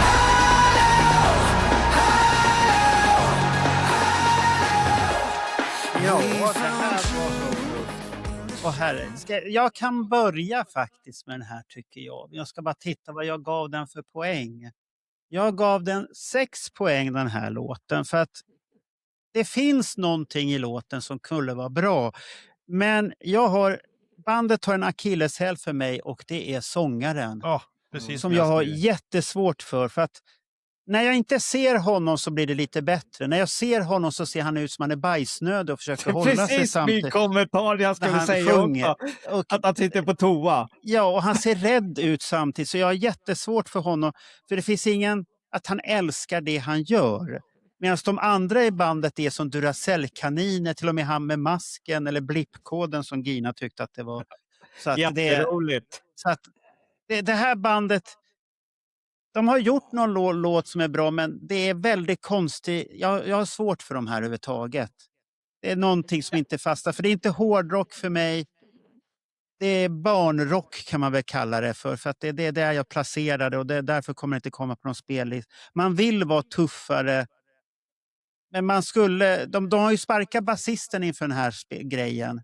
Och de kanske skulle behöva sparka sångaren också eller skicka han på någon sån här kurs. Hur man blir... Skicka till Paul Stanley, fast han är gubbe så vet han hur han tar en scen. Men det vet inte den här pojken. Så och så har jag mina poäng. Jag gav 6 poäng till den här för mig. Ja. Då kan vi gå över då, eftersom det känns lite som man sitter på toa och sjunger alltså. Jag håller med om det. Jag i och för sig, jag gav den här 7 poäng, men den har ju ingen direkt refräng den här låten. Nej, inte riktigt. Nej, det är liksom ganska slätstruket hela vägen. Det är lite svårt att veta vad som är vers och refrängerna tycker jag. Och sen är det väldigt skrikigt också emellanåt. Sen har vi kisskopplingen då med den här åker upp i taket i slutet. T-fatet 84. Ja. Och sen Creatures-trumsetet, det ser ut lite som en tankkopia där. Ja. Och kanontornet. Det är bra. Där, det är bra. Men slangarna var ju rätt så snygga. Att de har kopplat in sig med slangar som det går... Respirator. Ja, det var lite roligt. Ja. Nästa. Ska jag ta det? Ja. Nu är det ju så att Smash Into Pieces är det bandet som jag har sett live flest gånger utav alla artister och band någonsin. Jag älskar det här bandet så mycket. Och jag tycker det är intressant ändå för att det är sån liten kul parallell för att när det kommer till Sverige så har de en stor barnpublik. Kollar man internationellt, då är det raka motsatsen. Då är det bara vuxna i princip. Ingen aning varför barnen drar sig till det här. Men jag tycker att det här är deras svagaste låt i Mello än så länge. Jag tycker att deras låt de hade för 3 år sedan nu, 6 Feet Under, är det bästa. Men jag gillar scenframträdandet på det här numret. Snyggt när de hissas upp också. Och de här slangarna som ni nämnde, de är skitsliga. Jag gillar det här. Det får 9 poäng av mig. Och jag ser gärna att skicka dem till Eurovision någon dag. Oj. Det var tuffa grejer. Du kanske ska börja lyssna på Kiss, tror jag. Du skulle nog bli mer imponerad utav det. Det är mycket möjligt. Ja. Ett tips bara. Ja, nästa man, Daniel. Ja, den hamnar på 5:e plats för mig. 8 poäng då. Alltså jag gillar dem bättre för 25 år sedan när de hette Linkin Park och slog igenom. Så tyckte jag de var riktigt bra. Alltså, när de kom, alltså, då var det så coolt så det fanns inte. Så det kommer jag ihåg. Men nu så är de är helt okej fortfarande. Men det är intressant, jag håller med mycket av det ni har sagt här. Dels det här som Steven sa, att de har gjort betydligt bättre låtar tidigare. Det tycker jag med. Att de var snygga på scen. Och att för mig är, som du sa, Marco, jag hade också skrivit, sångaren är minst karismatisk av allihopa. Han måste släppa lös lite mer eller hitta någon stil. Han blir lätt ganska stationär och det blir lite tråkigt att titta på. Medan han har jättebra medmusiker. De behöver ju för sig inte spela sin instrument utan de låtsas spela, så då kan man ju hoppa runt lite extra. Det är inte som när Paul Stanley gör splits och roundkicks och samtidigt slår ackord på riktigt. Men det är ändå rätt coolt. De påminner mig lite grann om ett av dina favoritband där, Marco, Wasp, Randy Piper med de här slangarna. Ja, just det. Rökmaskinen. Så han gjorde ju det redan 84, men det vet ju inte dagens publik att det är mycket rippat. Men de tar ju de godaste bitarna från de klassiska hårdrocksartisterna, det tycker jag de ska göra. Men jag tycker att det är helt okej, men precis som Steven sa, det är inte deras starkaste låt, men jag ser dem gärna fler gånger. Det är ett spännande band som har hittat sin egen stil lite grann, även om de var som bäst 2000 med den där första skivan de släppte. När de hette Linkin Park. Ja, jag trodde det mest deras första uppträdande. Okej, Bernt? Jo, kära kamrater och kollegor. Det finns ett italienskt band som heter Måneskin som utstrålar, trots att de bara är 3, utstrålar en enorm energi. Och jag visste då inte att alla instrument i Eurovision och i Melodifestivalen är playback. Men de kunde hantera det här så jävla bra. Sjukt bra. Sån energi så de vann hela skiten. Det här gänget vet om att det är playback. Så de anstränger sig inte ens, anser jag. De bara slår där, ungefär som man gjorde på de här skolfesterna på högstadiet där man hade sina trägitarrer och hela den här biten.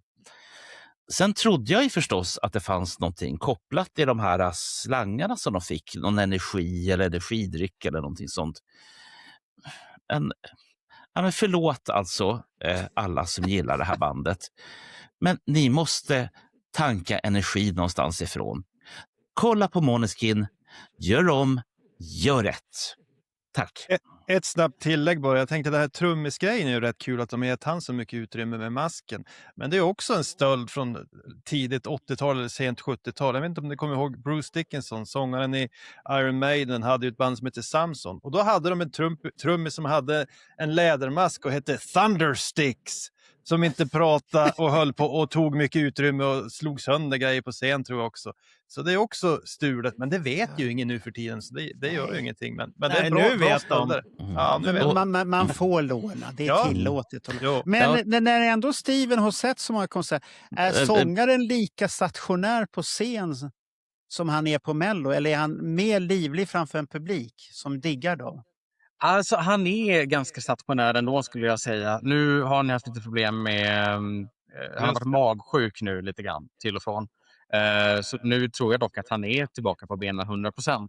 Men han är ganska stationär generellt. Jag kom på också, jag skulle flika in också, att ifall det nu skulle vara någon som känner någon som ansvarar för Smash Into Pieces eller någonting, se till dem, skicka in en hårdare låt nästa gång. Ja. Typ som Trigger eller någonting, för att det ska vara mer... Istället för mer radio. Mer punch där. Ja. Var inte Bernt klar riktigt där? Nej. Nej, okej. Roger, hur många poäng har jag gett Smash Into Pieces? Det vet inte Roger. Men 6 hittar jag på. Det var 5, så det var fel. 5 poäng har han gett. Men jag säger bara det återigen. Titta på Måneskin. Jävlar vad de har energi. Du kan inte jämföra dem med Måneskin för det är ju mer rock'n'roll. Nej, men det är ett jävla springande på scenen. Ja, men det är ett helt annat band. De har en basist som är grym som knappt har kläder på sig och alltihopa. Det är 10 poäng då. På det sättet. Så att då blir det ju en helt annan sak. Här är det ju mer show och de vill vara på ett sätt. Men det faller tyvärr på den här stelheten för att det skulle vara så häftig grej annars. Men det är hans stelhet som... Det är som min äldsta, så han håller på att utbilda sig inom music manager. Han säger det där bandet, varenda år de har ställt upp så är det ju sångare. Han är så jävla tråkig. Skulle du vilja se honom som en studsboll istället då? Hade det blivit det räcker med mer karisma bara. Utstrålning. Ja, inte se ut så... Han ser ut så här när han pratar. Ja. Och så kept neddragen hit. Ja. Ja. Och sen huva på det också. Han är lite tillbakadragen. Det skulle vara mer karisma, utstrålning och sånt här. Eftersom ni avbryter mig hela tiden så tänkte jag skulle ta mina sista meningar. Ja, men du har ju sagt poäng och alltihopa. Det finns väl ingenting mer att säga där? Jo, det finns det. Aha. Därför att det gjordes intervjuer med dem. Dels de här som har sänds i semin och i finalen. Och sen även de intervjuerna som de har gett till fanmedia. Sådana som Steven och jag som då har fått tillfälle att intervjua bandet. Då har de den här energin. Det är det som är så sjukt. De har massor med energi och engagemang och fan och hans moster. Men översätt det till scenen. Tack. Nu är jag klar. Men de kanske är lite nervösa då? Någonting sånt där. Nervositet. Det borde de inte vara. Nej, eller vill de vara coolare än vad de kanske känner? Det kan det vara. Och den där coolheten slår tillbaka att man ser skitnödig ut istället. Och det är ju inte bra. Det får de släppa. Så att gå på toa. Jag går på toa innan och så hade det blivit bättre. Ja, men det är kul att de representerar lite rockgenre i alla fall i finalen. Det är ju jätteviktigt att det lever kvar. Nu kommer vi till en artist då istället. Nej, totalpoängen då? Ja, du med dina... Sitter du och antecknar fortfarande du? Det är klart jag gör. 35 poäng. 35 poäng till Ja, dem. det är tätt här alltså. Ja, och sen kommer då... Topp 5. Ja, det här är ens favorit. Jag nämner inte namnet vems favorit. Det här är 2s favoriter har jag sett här nu. Så att jag kommer börja recensera den här. Ja, jag är sen, sist då va?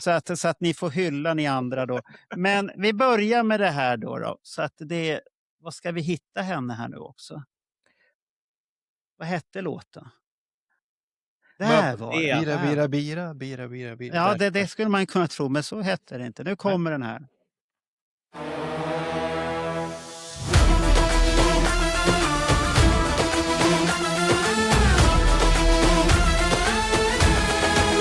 Dulce Daram, Dulce Daram. Are, Habibi, I need your touch, don't let me go. Dulce Daram, Dulce Daram. Are, Habibi, I need your love. Let's go. Dulce Daram.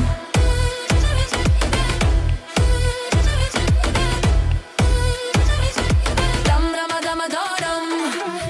Take the lead, I follow where you go. I could leave my fears behind. Take me far from shallow, pull me through the shadows. Want you now, our love is blind. I feel your rhythm, oh deep inside me now. La-di-da-di-da-da. Dulce Daram, Dulce Daram. Ja, man körde ju refrängen i början där. Så att jag börjar här nu att jag föll inte för ormgropen som de ville ha mig till där och säga att jag ska komma där och ta dem och allt det där. Det där föll inte jag för. Som ni är billiga som faller för det där tricket. Det är en kopia på nästan på förra låten. Hon är jättevacker, hon sjunger bra. Men Bernt har jag vet, han har sagt att det inte är på riktigt vissa saker där. Men det ser bra ut, men jag tycker det är tråkigt för det är samma sak igen. Hon kunde ha gjort någonting annat. De har vackra magerutor allihop och det ser fint ut. Men musiken tilltalar mig inte överhuvudtaget. Så den fick en stark 4 utav mig. Oj. Inte ett dugg mer och kommer aldrig få mer. För att jag är inte lika billig. Jag hamnar inte i ormgropar som ni gör. Så att nästa man, det är antingen Daniel eller Bernt. Jaha. Ja, men jag tar den. Hon blev 7 på min lista. 6 poäng. Jag har väl ungefär lika synpunkter som du där, Marco. Hon slog ju ner lite som en bomb förra året. Det kändes väldigt exotiskt och nytt och spännande. Och i år var det ju väldigt snarlikt, men det var inte lika spännande och nytt längre. Det påminner mig en del om när den här Yohio kom typ 2013 och slog ner som en bomb. Jag tror han blev 2 eller någonting och alla ungar började ha rosa. Jajamensan, och alla började ha lite rosa här. Och det var stenhäftigt. Jag tror han var med året efter, då gick det lite sämre och sen då var han borta.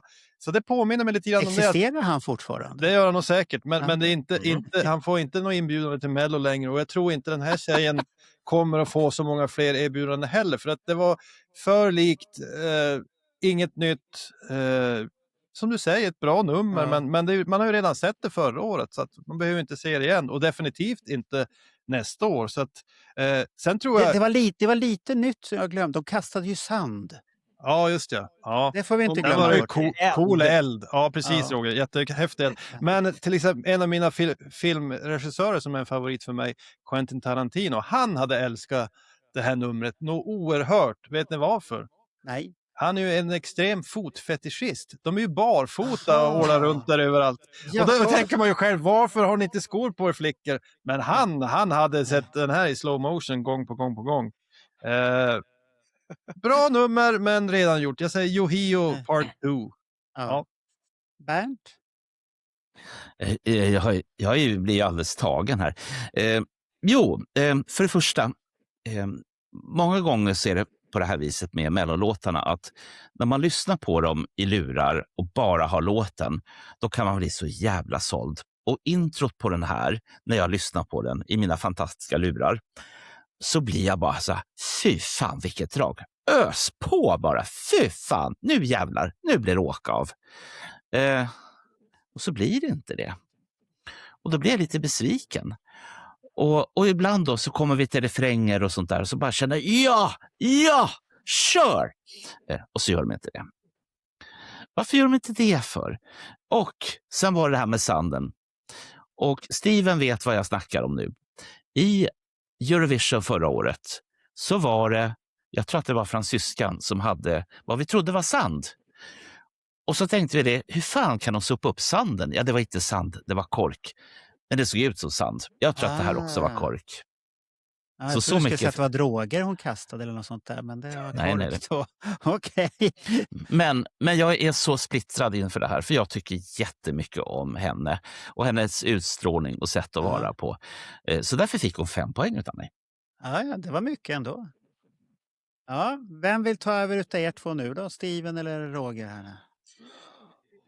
Jag tar Steven då. Vi tar Steven först. Den här ligger 3 för mig, vilket innebär att jag får 10 poäng. Det här är den låten, eller en av de låtarna som jag haft mest på repeat under året. Älskar det här. Men jag tycker också att det är i princip mer eller mindre rak kopia på Arash Temptation. Arash var ganska stor i Sverige under 00-talet. Och vår familj lyssnar väldigt mycket på Arash bland annat. Så jag tycker att på det sättet så är den väldigt lik. Men det är också så här en nostalgifaktor för mig. Sen tycker jag att det här är ett av de snyggaste numren det här året. Men Meiras sångförmåga och hur mycket de har dubbat över hennes röst kan vi diskutera. För att hon är ingen sångerska, hon är en dansare. Men numret är snyggt, låten är otroligt catchy och jag kan inte säga mer än att det blir 10 poäng. Men sånglektioner. Okej, då får vi höra Rogers kärleksförklaring här nu då. Jag har ju satt 11 poäng på henne. Och jag var ju torsk för henne redan förra året. Och sen har hon fått in en ganska rolig sak i hennes text. Love is blind också. Där hon slog igenom. Precis. Så att jag gillar det här för att det är det här exotiska. Det tilltalar mig det här. Stuket på musiken. Refrängen är bättre än verserna. Så långt kan jag ju säga i varje fall. Den tappar lite i tempo i verserna. Men refrängen är ju klockren alltså. Jag gillar det här jättemycket. Sen att de är barfota. Kanske inte. Eller jag vet inte egentligen. Jag har inte tänkt så mycket på om de är barfota eller inte. Det var ju det var samma förra året också. Var de ju också barfota. Det spelar väl ingen. De kan vara barfota. Nej, men jag gillar det här. Och jag varit förvånad att inte det här kom till final direkt. Asså? Samma. Ja, men du och Steven vart ju förförda och hamnade i ormgropen där. Så att ni är ju totalt körda. Varje dag. Vi har fastnat. Ja, herregud. Ja. Vill ni veta poängen den fick, den här stackaren då? Ja. Roger vill veta det. Ja, vi ska se här. Vad var det för låt då? Där. Den fick 37 poäng. Så den, oj, det är tätt här. Alltså. Ja, det är jättetätt. Det är det som är så svårt med den här listan när jag ska titta på poängen här nu. Men då går vi till riktigt gammalt klassiskt någonting här nu. Jag tror att, men det är den. Då är det de här vi ska lyssna på. Det här är lite spännande. Det här är ju A-teens. Men det är ju lite falsk marknadsföring för de är ju inte teens längre. Men... Och de döpa om sig till adults. Ja.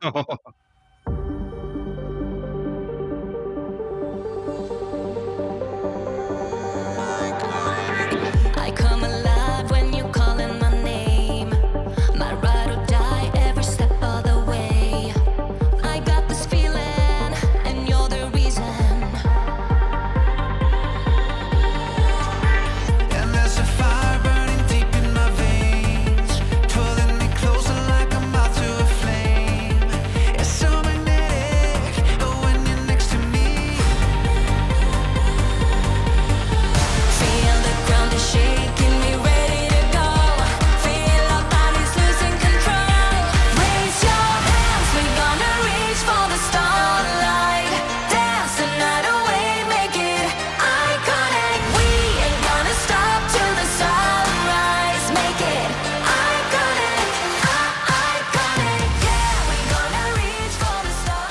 Ja, vad ska man säga om det där då? Vi ska se vem vi ska tycka ska börja på den här låten här nu. Vi ska se iTunes. Där har vi den. Bernt ska vara sist i alla fall. Och vem som helst kan börja. Vem vill börja? Vill Steven börja? Ja, det kan jag göra. Jättekul att A-Teens är tillbaka efter att ha i princip tagit en paus så pass länge. Jag lyssnade ju jättemycket på dem under 00-talet när de släppte deras ABBA Generation och gjorde covers. Den här låten är lite lik med Sanna Nilssons låt tycker jag, i och med att den är fast i tiden ungefär 20 år. Samma analys för mig. Ja, mer eller mindre.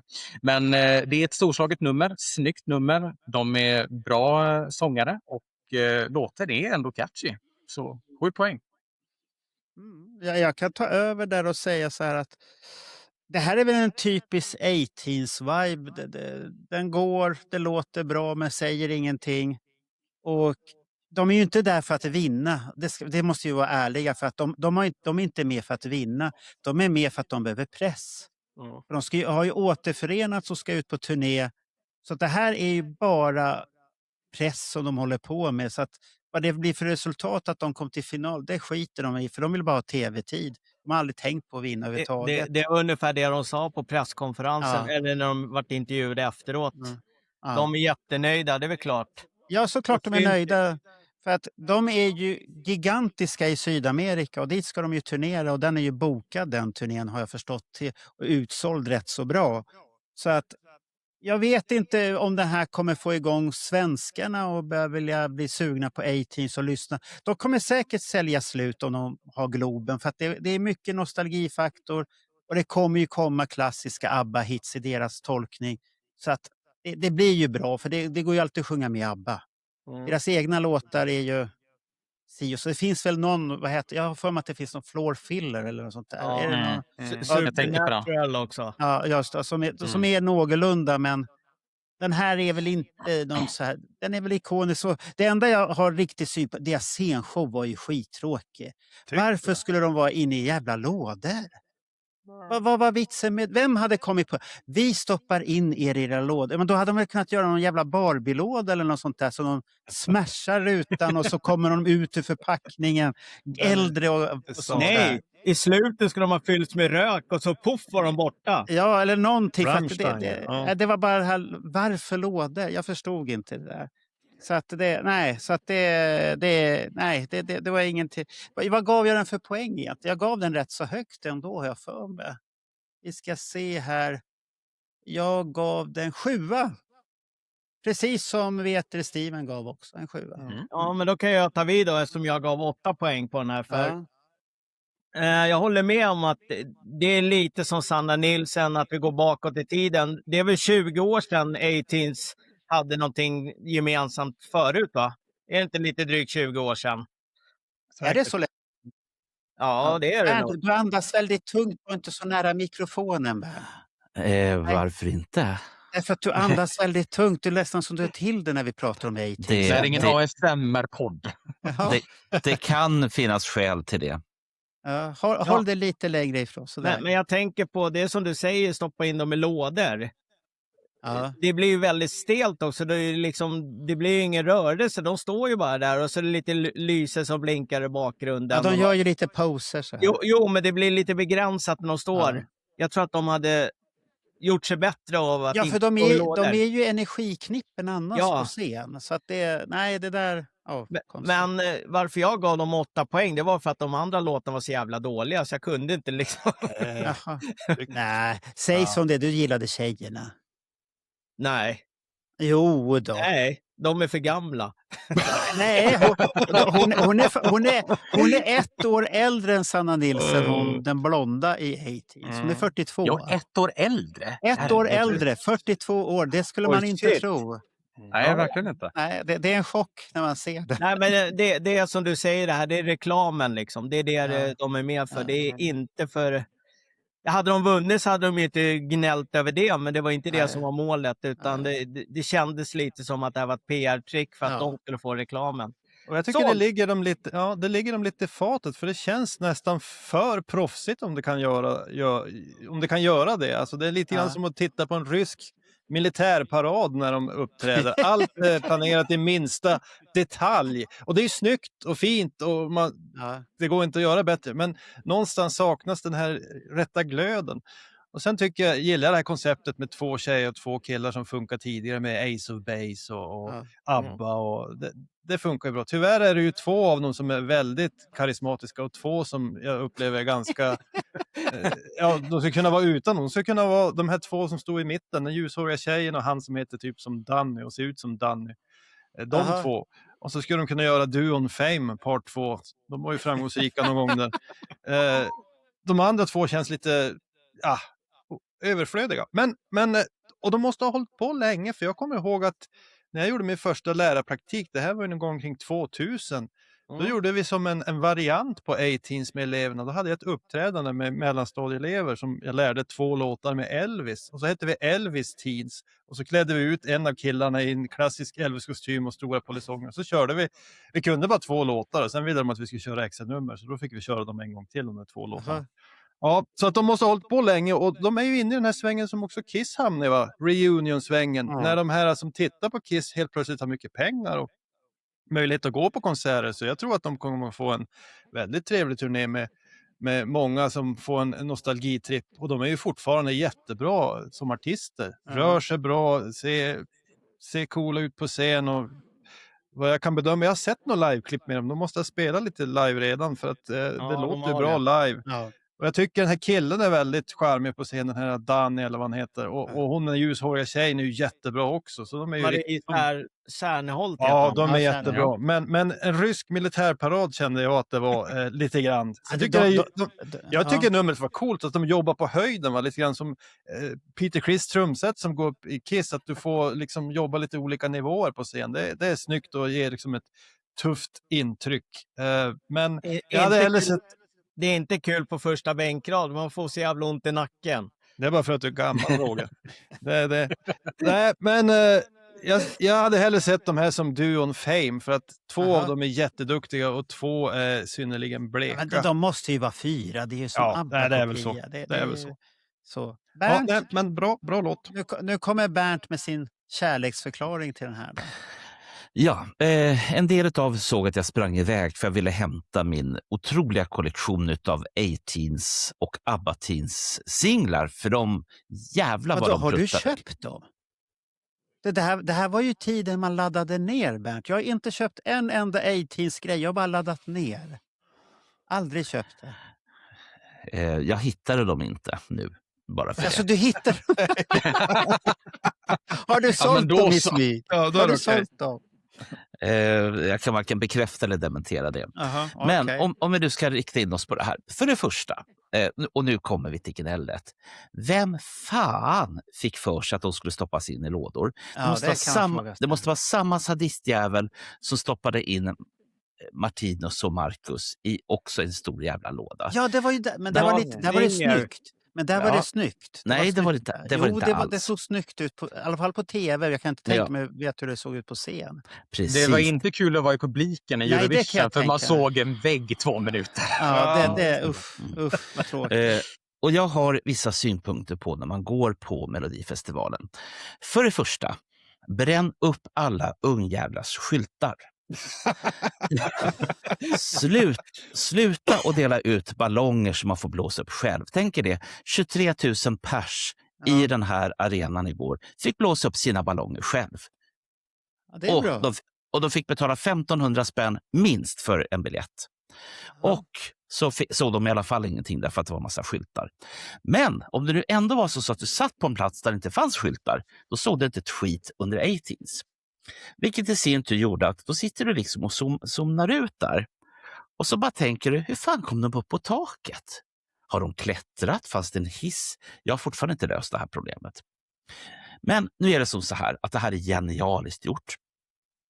Jag tror att det är på det här viset att SVT hörde av sig till A-Teens och sa det, hörni ni, vi har en spot över här i finalen och vi tror att ni skulle kunna fylla den väldigt bra. Ja, men har ni någon låt då, säger A-Teens. Jajamän, vi ska ta de vassaste från 2010, 2020 och 2000-talet. Ni ska fan med få en låt som får alla att baxna utav häpnad. Och det är precis så som det är. Inklusive min lilla favorit Cassiopeia, som är en jävel på att skriva låtar. Hur många låtar som helst till hur många artister som helst, jämt och ständigt. Så att det här är inget annat än jävligt bra, men jag är så förbannad också. Så att därför fick de 10 poäng. Okej. Då ska Roger få veta slutresultatet på den låten. Där. Vad fick den totalt? Vad hittar vi 18s där? Den fick 39. Jag har inte kommit över 40 än. Nej, 39 poäng. Så du ser. Och då går vi på nästa direkt. Topp 3 nu. Ja, Nu ska det avgöras. Nu är det en överraskning som kommer här faktiskt. Och de som har gett höga poäng, de förstår vitsen. Medan det är en som absolut inte förstår här. Det var ju konstigt det här. Men vi kör låten i alla fall först då. Nu ska jag bara hitta den här nu. Vad hette den? Där. Looking out, gonna find me something better. Make it loud, won't leave without a bang. Give me time, the world around is changing. But I'm going, yeah I'm growing. I feel it moving, won't be slowing down. It's I'm breaking through the illusion, I'm setting me free. I've had enough of confusion for now and eternity. 'Cause I've been out in the open and now I can see. I don't need nobody, I don't need no one. In the lights, I'll be dancing through the shadows. That I'm right, I'm Ja, on the steps vem I vet ni take. att han har gett låga poäng? Det är väl jag, va? Nej, det är Bernt. Ja, okej. Jag ska kolla här nu på riktigt. Du har inte gett så låga poäng. Det är Bernt som har gett lägst. Ja, men låt Bernt börja så Bernt tar jag börjar. över sen. Sen tar du över sen. Ja. Då. Ja, Bernt. Ja, Vad är det du inte förstår? men jag förstår massor. För det första så är Kimberly en smart person. Hon har tryckt in sig på låtskrivarlistan. Trots att det är de här som skriver alla andra låtar till alla andra artister alla år som har gått och kommer att gå. Och det gör ju att jag tror att hon har gett den här låten det här lyftet som den behöver. Därför att hon är otroligt bra sångerska. Hon gör det här jättebra. Men Ge människan en låt som passar henne. Det här är lite grann som under en av delfinalerna då man gav en 18-årig tjej en Mariah Carey-låt. Så att hon är jättebra. Jag har sett intervjuer med henne. Hon är jättebra. Ge människan en bra låt. Det är vad hon behöver. Så, 2 poäng. 2 poäng. Ja. Oj. Ja, Nej, du hade inte 2 poäng, Bernt. Nu ljuger du. Nu ljuger du, Bernt. Du har 4 poäng. Jag ber om ursäkt. Ja, 4 poäng. Försök inte komma Rätt ska vara undan. Ja. Ja, jag gav den här 6 poäng. Jag får lite 70-tals disco-feeling på den här. Ja. Helt klart. Fast det är modern tappning då. Lite, jag vet inte om det är Chic eller något sånt där. Den bibben av Nile Rodgers som skrev deras musik, va? Ja. Ja, det är han. Lite mer R&B i sådana fall. Ja, men jag gav henne Ja. 6 poäng. Jag hade kunnat ge henne lite högre, men hon är ju publikvärd på AIKs hemmamatch, därför så får hon inte det. Nej, är hon det? Ja, Ja, men hon då skulle jag kunna lyfta henne en pinne till då i sådana fall. Okej. Nej, men den är lite lam den här låten, men jag gillar den här 70-talsvibben i musiken. Men jag tror som Bernt också, hon skulle ha fått en lite mer, jag vet inte, uptempo-låt. Den är lite flack hela vägen. Den är ju upptempo. Nej, inte på det sättet. Hon skulle ha haft en lite mer fartigt i låten. Aha. Ja, det är vad jag tycker. Okej. Då ska vi titta på poängnissen här. Men vi ska ta här nu. Nu är det spännande här. Kimberly. Ja, det är jag i sådana fall. Jag gav den 10 poäng. Oj! För att jag tycker, här har vi den enda sångerskan i hela jävla Mello. Här är en ung tjej som har en otrolig pipa, kan sjunga. De andra, det är rätt så mycket fuskes och fifflens på de här grejerna. Titta inte i mobilen, du hittar bara fusk på de andra artisterna, Bernt. Så att här är en artist som kan sjunga, har karisma. Den enda svagpunkten, det är som Bernt säger, det är låten. Det kunde ha varit lite mer vågad, mer R&B, tagit bort den här jävla mellotjofräsen. Men det är ju så här melloskrivare, då kommer allt det här melloaktiga in. Bort med det där mello. För jag vill ha, tittar man på övriga Europa, de vågar göra lite mer grejer utan mello. Det här att det ska den här mellotjofräsen med det. Men i Sverige har vi jävligt bundet mello hela tiden. Ja, inte Finland i år. Det var det du skulle peka på, så behöver du inte peka där. Men vad tyckte du om scenkläderna då? Ja, det kommer jag inte ihåg så mycket. Vad hade hon? Hade hon någon raffset på sig? Glitter? Det var bruna. Guldigt. Ja, det kommer jag inte ihåg, för jag lyssnade och tittade. Jag tyckte hon sjunger väldigt bra. Hon är väldigt duktig. Hon är ju en sån här idolvinnare. Vad jag för mig att hon var. Eller vad kom hon bara till final? Är det någon som vet? Nej, hon är idolvinnare. Marco, jag har en hälsning ifrån en gemensam vän till oss som heter Anders Tegner.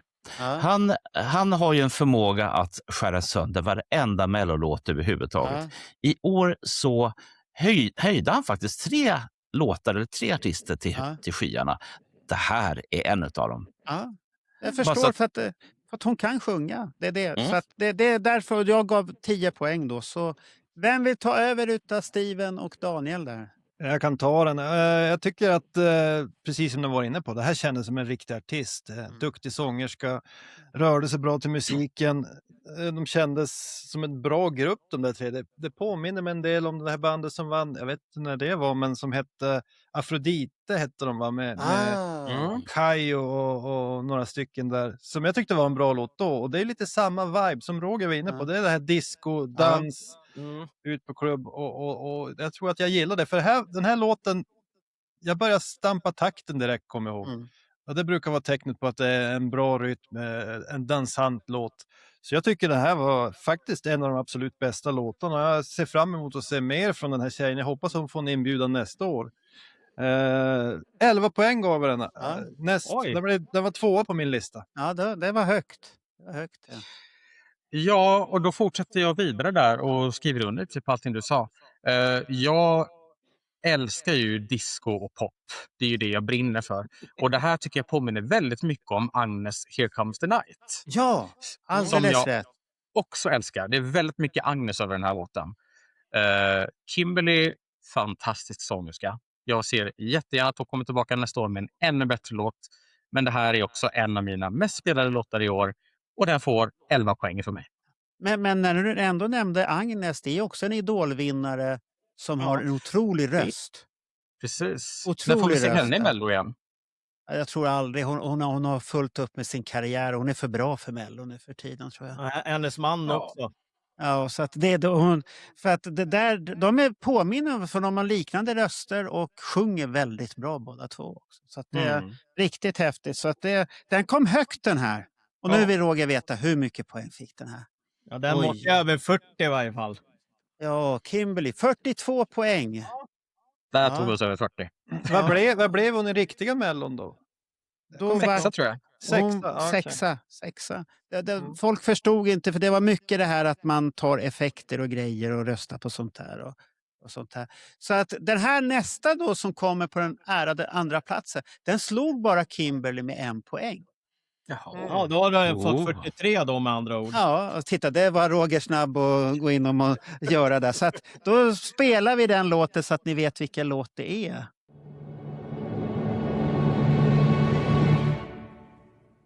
I don't want my past to keep holding us back from our future. If I don't risk everything now, I know I'm gonna lose, yeah. From strangers to lovers to strangers again, it will kill me. Yeah, I'm trying when you make it look so damn easy.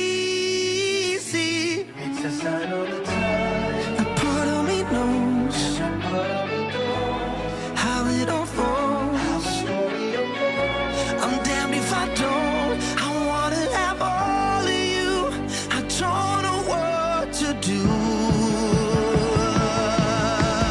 Half of me wants to give you all of me, all of me. The other wants to run away, far away. I can love you just to lose you. Half of me knows if I give you all of me, then nothing will be left of me. Can't you see I can love you just to lose you? Då kan jag börja eftersom jag har lagt sämst poäng på den här av alla, garanterat. Är du säker på det? Är du säker på det? Ja. Vi ska se här. Ja, det är nog gästen som får börja, Roger. Jaha. Oj. Ja, för han har inte förstått alls det här.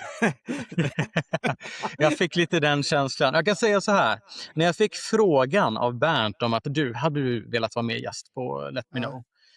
Då tänkte jag, ja men absolut. Det här blir intressant att se vad de tycker. Och sen säger han då, ja vi ska ju betygsätta låtarna också. Tänkte jag, de lär ju höja Gresela högt. Och jag kan säga att jag har gett den här 4 poäng. Ja. Det är så att Gresela som artist, fantastisk. Han har sån scennärvaro, han har sån talang, han är grym. Plus att han kommer från Blekinge också, så plus på det. Jaha. Grejen är det är en bättre låt än förra året tycker jag. Men det är så mycket ABBA över den här låten att jag stör mig lite på den. Den är catchy, den är bra. Numret var väl helt okej. Men låten, i det här startfältet så är den väldigt svag. Men Gresela som artist skickar jag gärna till Eurovision ett annat år. 4 poäng.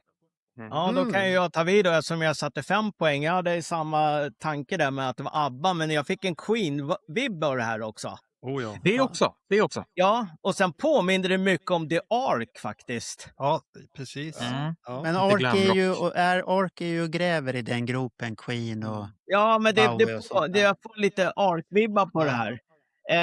Och sen då när han ska flyga ut, och det är kopplingen till Paul där, att med den här stången, men han flyger ingenting, han åker ju bara upp en meter. Bernt, luta dig tillbaka.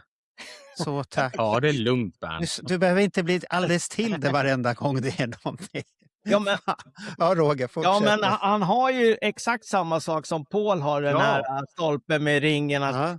Och sen tror man att han ska flyga ut i publik. När han åker upp 1,5 meter, det var det som hände. Man bara, va? Ja, du var jättebesviken. Jag trodde också att han skulle flyga ut här, men det gjorde han inte. Nej. Så att det här tilltalar inte mig heller. Jag håller med Steven, han är en väldigt duktig artist, men det här är fel låt för honom helt enkelt. Ja, okej. Det var spännande. Då måste vi titta, vem ska ta vid rodret här sen? Vad hittade vi? Gresula. Det är inte Daniel. Jag kan ta vid här då. Då säger jag så här. Jag tycker faktiskt inte låten är lika bra som förra gången. Då gillade jag det bättre för det var lite mer Bowie-feeling. Det var lite annorlunda, lite nytt. Sen håller jag med Steven att han är en jävligt bra artist. Och han gör mycket bättre låtar som finns på hans Spotify-lista. Som han själv har gjort är mycket, mycket bättre än de här som han har ställt upp i Mello. Så att han har inte fått rätt låt än och han är en duktig artist så han skulle kunna kamma hem alltihopa. Men frågan är också man kan ställa sig, hur hade den här tagits emot i Europa? Jag vet inte. Hade den kunnat bli hyllad ungefär som italienarna varit med Bernts favoriter? Eller så hade de dissat det här totalt och inte förstått det. Att det är bara vi som förstår det. Så att det här är en svår grej på det sättet. För det var ju han som tävlade med Felicia om vem som skulle vinna det här. Men sen vann ju Felicia rätt så stort ändå. Så att det var väl aldrig någon match egentligen. Så att jag gav den faktiskt 11 poäng. För att jag gillar han som artist för att han är väldigt duktig som artist. Och har en härlig utstrålning. Och det tycker jag är det viktiga med de här sista artisterna jag har valt. Att det är inte musik jag går och lyssnar på. Så för mig måste det vara den här kombinationen vad man ger ut. Och där har du ju kontrasten till de här hårdrockarna. Smash Into Pieces. Här har du karisma tänk dig Grekula som sångare där. Det hade varit ett helt annat band. Då hade ju de åkt ner till Europa flera gånger i sådana fall. Så 11 poäng utav mig. Så Bernt, nu när du har ändå andats tungt och färdigt här nu. Vad är det med dig idag, Bernt? Är det bara lite luft till oss också. Ja. Man blir ju lite skadligt upphetsad över vi märker det. Ibland över hur bra det är och ibland över hur besviken man är. Nu vart jag faktiskt besviken för att jag har ju pratat om att vissa låtar är jättebra på scen och vissa blir inte bra. Lite grann som den här lilla, vad han nu hette, Al-Jafir. Ja. Som inte alls låter bra i hörlurar. Och nu hör jag ju något liknande med Gresula. Det framträdande som han gjorde är värt 11 poäng. Han är värd en 2 i Melodifestivalfinalen. Men när jag sitter och lyssnar på det här i hörlurar så upptäcker jag, nej, det är han fan inte. Och det är sorgligt. Därför att för mig handlar det om en helhet. Och nu ska vi ju så att säga, nu för tiden så ska vi ju inte bedöma låten utan framträdandet och allt sånt där. Förr var det mycket enklare. 72, ring. Nej, det var 73. Då var det liksom bara, hur bra är låten? Ja, den är skitbra. Bra, vi skickar den. Jag sa inte det. Vad fan. Nej, men, så att jag är lite besviken, men jag har satt 11 poäng på den här och det får jag stå för. Tack. Då så. Daniel, det här är din etta. Så det här nu, varsågod och hylla nu. Ja, Steven hade ju helt rätt där i att det här kunde bli populärt i de här kretsarna. Precis som Abba Teens en nostalgi för Steven, så är ju det här en låt som slår an den tonen för mig. Speciellt som Roger var inne på, att det är ju väldigt mycket Queen i den här. Särskilt den där gitarrslingan i början på låten låter ju som Brian May och någon av Queens stora hits. Så det kan man ju som inte undgå. Men sen är det ju den här killen som artist. Han går ju, jag tror han skulle kunna sjunga telefonkatalogen om det finns något sånt kvar. Och det skulle vara häftigt att lyssna på. Och hur han ser ut, hur han rör sig och hans blick. Alltså han har ju allting. Så jag tycker låten är rätt bra också. Men det är ju han som artist som gör att han... om man jämför han till exempel med den som vann i slutändan, så är det ju sån stor skillnad. För henne tycker jag mer det var numret som var häftigt och ljuden runt omkring. Den här låten bärs ju helt av artisten som är otrolig. Sen var det ju kul att han gjorde som Roger så, snodde på Stanleys gamla grej där när han brukar fara iväg. Men jag tyckte det såg ganska coolt ut när han for upp. Jag tyckte det var en bra avslutning. Den funkar väl inte riktigt som den skulle i... Nej, men han sa ju i en intervju att det hade ju inte funkat när han körde sin semifinal. Och nu ska han ju ut och flyga, lät det ju som. Och så bara en halv meter. Han flög ju 2 meter eller något sånt där. Nej, ingen halvmeter. Nej, han var högre upp. Nej, då var det högre upp. 2 meter. Du gav ju han jättedåligt betyg, så du var ju negativ från början. Nej, så sliter han ju av sig tröjan som Paul Stanley alltid gör också, så det är ju mycket Paul här, det gillar man ju. Men som du sa också, jag tycker det känns ju som en modern version av Ola Salo som var med och härjade några gånger i Melodifestivalen. Vad blir Ola Salo baklänges? Ola sa. Ja, det är ett palindrom. Det är lite roligt. Ja. Nej, men lite Freddie Mercury här och där också. Han har plockat liksom det godbitar från flera av de stora frontmännen som vi har haft och liksom gjort sin egen grej av den då. Och det funkar jättebra. Så jag blev väldigt imponerad av hans framträdande. Så det var en solklar etta för mig. Ja, vad häftigt. Och då vill Roger veta poängen? Ja, det vet jag redan. Det är du vet poängen redan? Okej. För det sa vi ju i början. Ja, just det. Då kan vi ta ettan då som är... Ja, alla har väl räknat ut vilken det är och den har ju fått väldigt höga poäng ut allihopa. Rätt låt vann för en gångs skull alltså. Ja, och den har fått 58 poäng kan vi säga. Och ska vi spela den för säkerhets skull om det är någon som har glömt den? Ja, det måste vi. Ja, då lyssnar vi lite då. I don't even want you. No, you don't take up space on any given Monday. I'm forgetting how you taste. I kill the whole idea of you. Been dancing on your grave. 'Cause I don't even want you. Then Friday screams your name. 'Cause now you're in my head, my heart,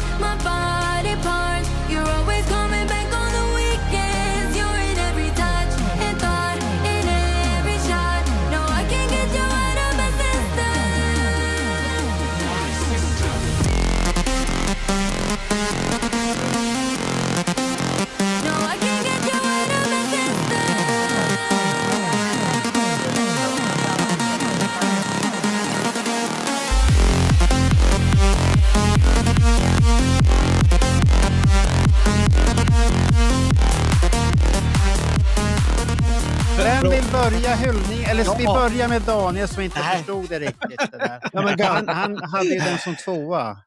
Ja, nej, men det räcker med om du jämför hur hon sjunger med min etta, så är det här betydligt sämre. Det är ju lite halvsurt här och där, men tillräckligt bra för att det ska funka. Den här låten handlar ju om effekten och synten och ljusen och allting, och det är ju så häftigt, och det såg verkligen grymt ut på numret. Alltså det måste ju vara häftigt live att se.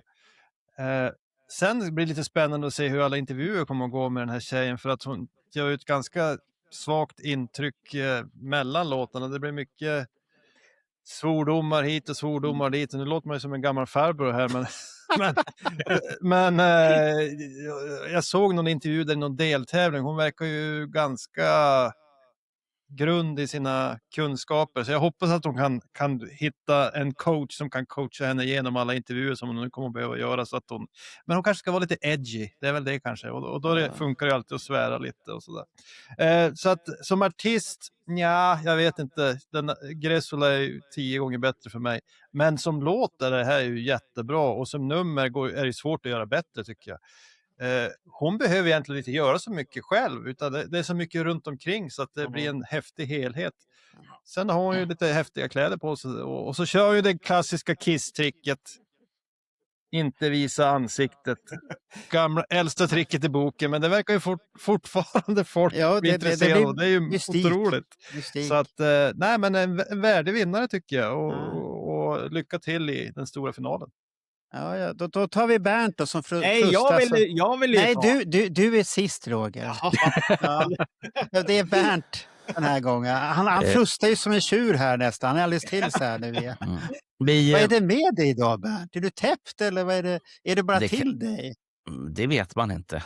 Det är det som är så spännande. Måste ha lite mystik också. Nej, men, jag vill dra en liten parallell med A-Teens här. För man pratar egentligen om att världslansera en artist. En artist som har blivit, hur ska jag säga, artisten var större än själva varumärket. Och hon blev så stor i sitt varumärke så att det gick inte med den otroligt elaka producenten som hon hade under namnet Fröken Snusk. Hon var helt enkelt bara tvungen att ta sig ur det jävla helvetet som det var frågan om. Men herr Gossi då, producenten, han nöjde sig inte med det, utan han tog och stoppade in en annan tjej och satte på en baklavaluva och kallade personen för Fröken Snusk igen. Men det bet ju inte på folk. Fröken Snusks varumärke sjönk som en sten. Samtidigt som alla var nyfikna på vad hände med den här tjejen som sjöng så jävla bra med så dåliga låtar.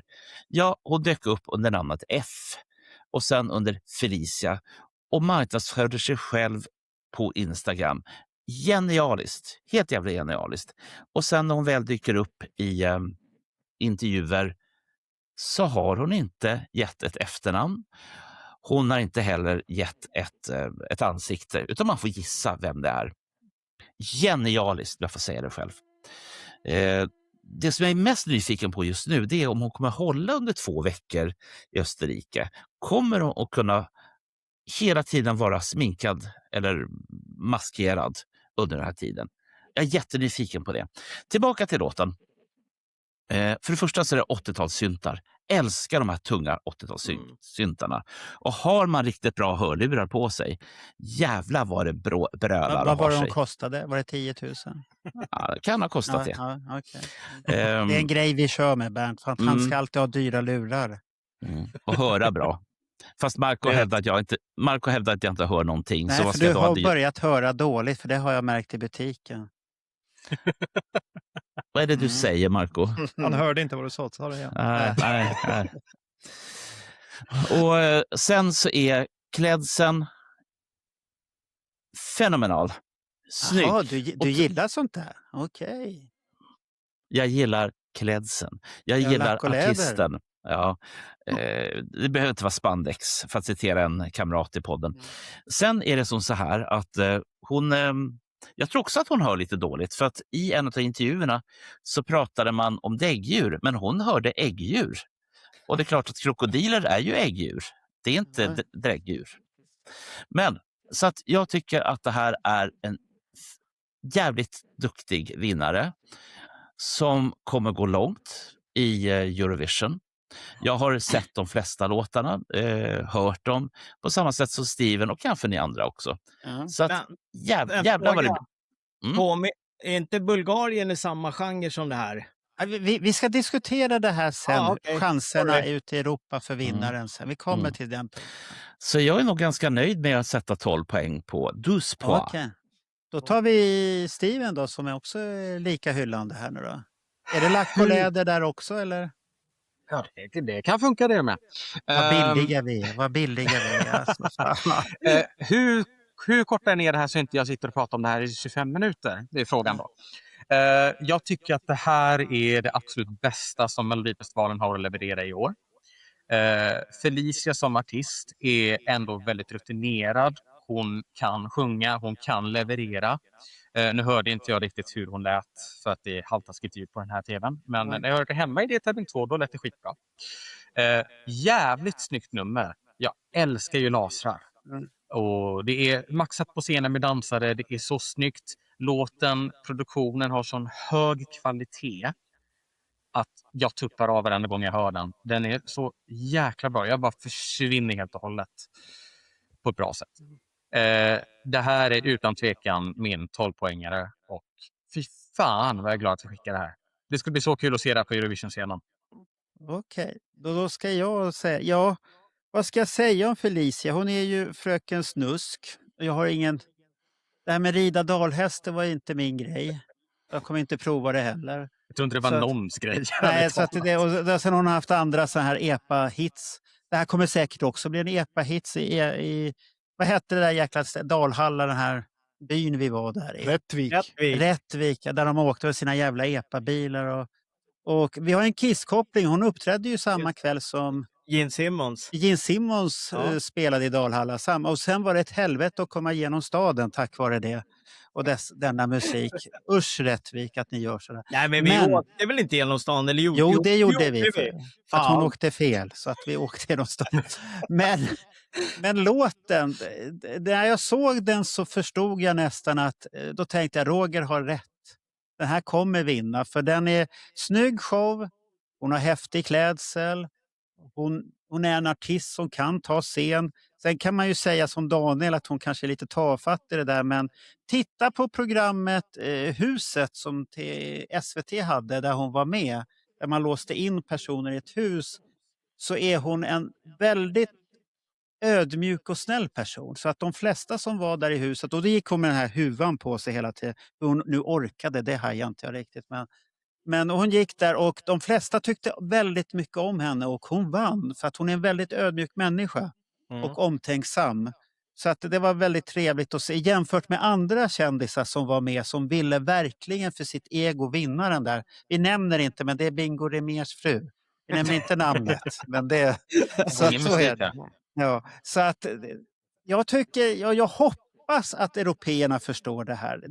Det här kan ju bli som i Sverige hypar vi någonting som bada bastu och tror att nu Europa tröttnade på bada bastu efter en vecka. Sen vart det ingenting mer utav det. De kom ju på en bra placering ändå, men den räckte inte ända vägen. Men det här kanske kan räcka, för det är lite euforia, lite häftigt, lite mystik som Daniel och man täcker ansiktet och allt det här och man tror man får se ansiktet och sen var det Andreas som sa, min äldsta son sa att det fanns en rolig grej, du vet den här stora skärmen hon har bakom. Ja. Och hon sticker ut så här. Det är Shrek. Ja, precis. Gör det. Så här. Och, så att och det har hon själv sagt att det var en Shrek. Det hade inte jag någon aning om. Men den tycker jag är rätt så läcker när hon tittar ut över scen. Så snyggt tänkt och det är ett väldigt snyggt nummer. Så jag har gett den en 12 för att den stack ut. Men hade inte du lite synpunkter på hennes engelska när vi pratar någon gång? Va? Jo, engelskan, lyssnar man på musik, när man lyssnar i hörlurar så här, då jag var lite förvånad att inte Daniel sa någonting, men det är lite så här uttalat, det är lite svängelska om man säger så. Ja, så att hon får öva lite så att det blir lite rakare. Inte bli till det nu Bernt, lugna ner det där nu igen. Nu låter så här brunstig igen. Ja, Roger? Jo, men jag håller med mycket det jag har sagt. Epadunken var ingenting för mig. Däremot när hon lämnade Rasmus Gossi.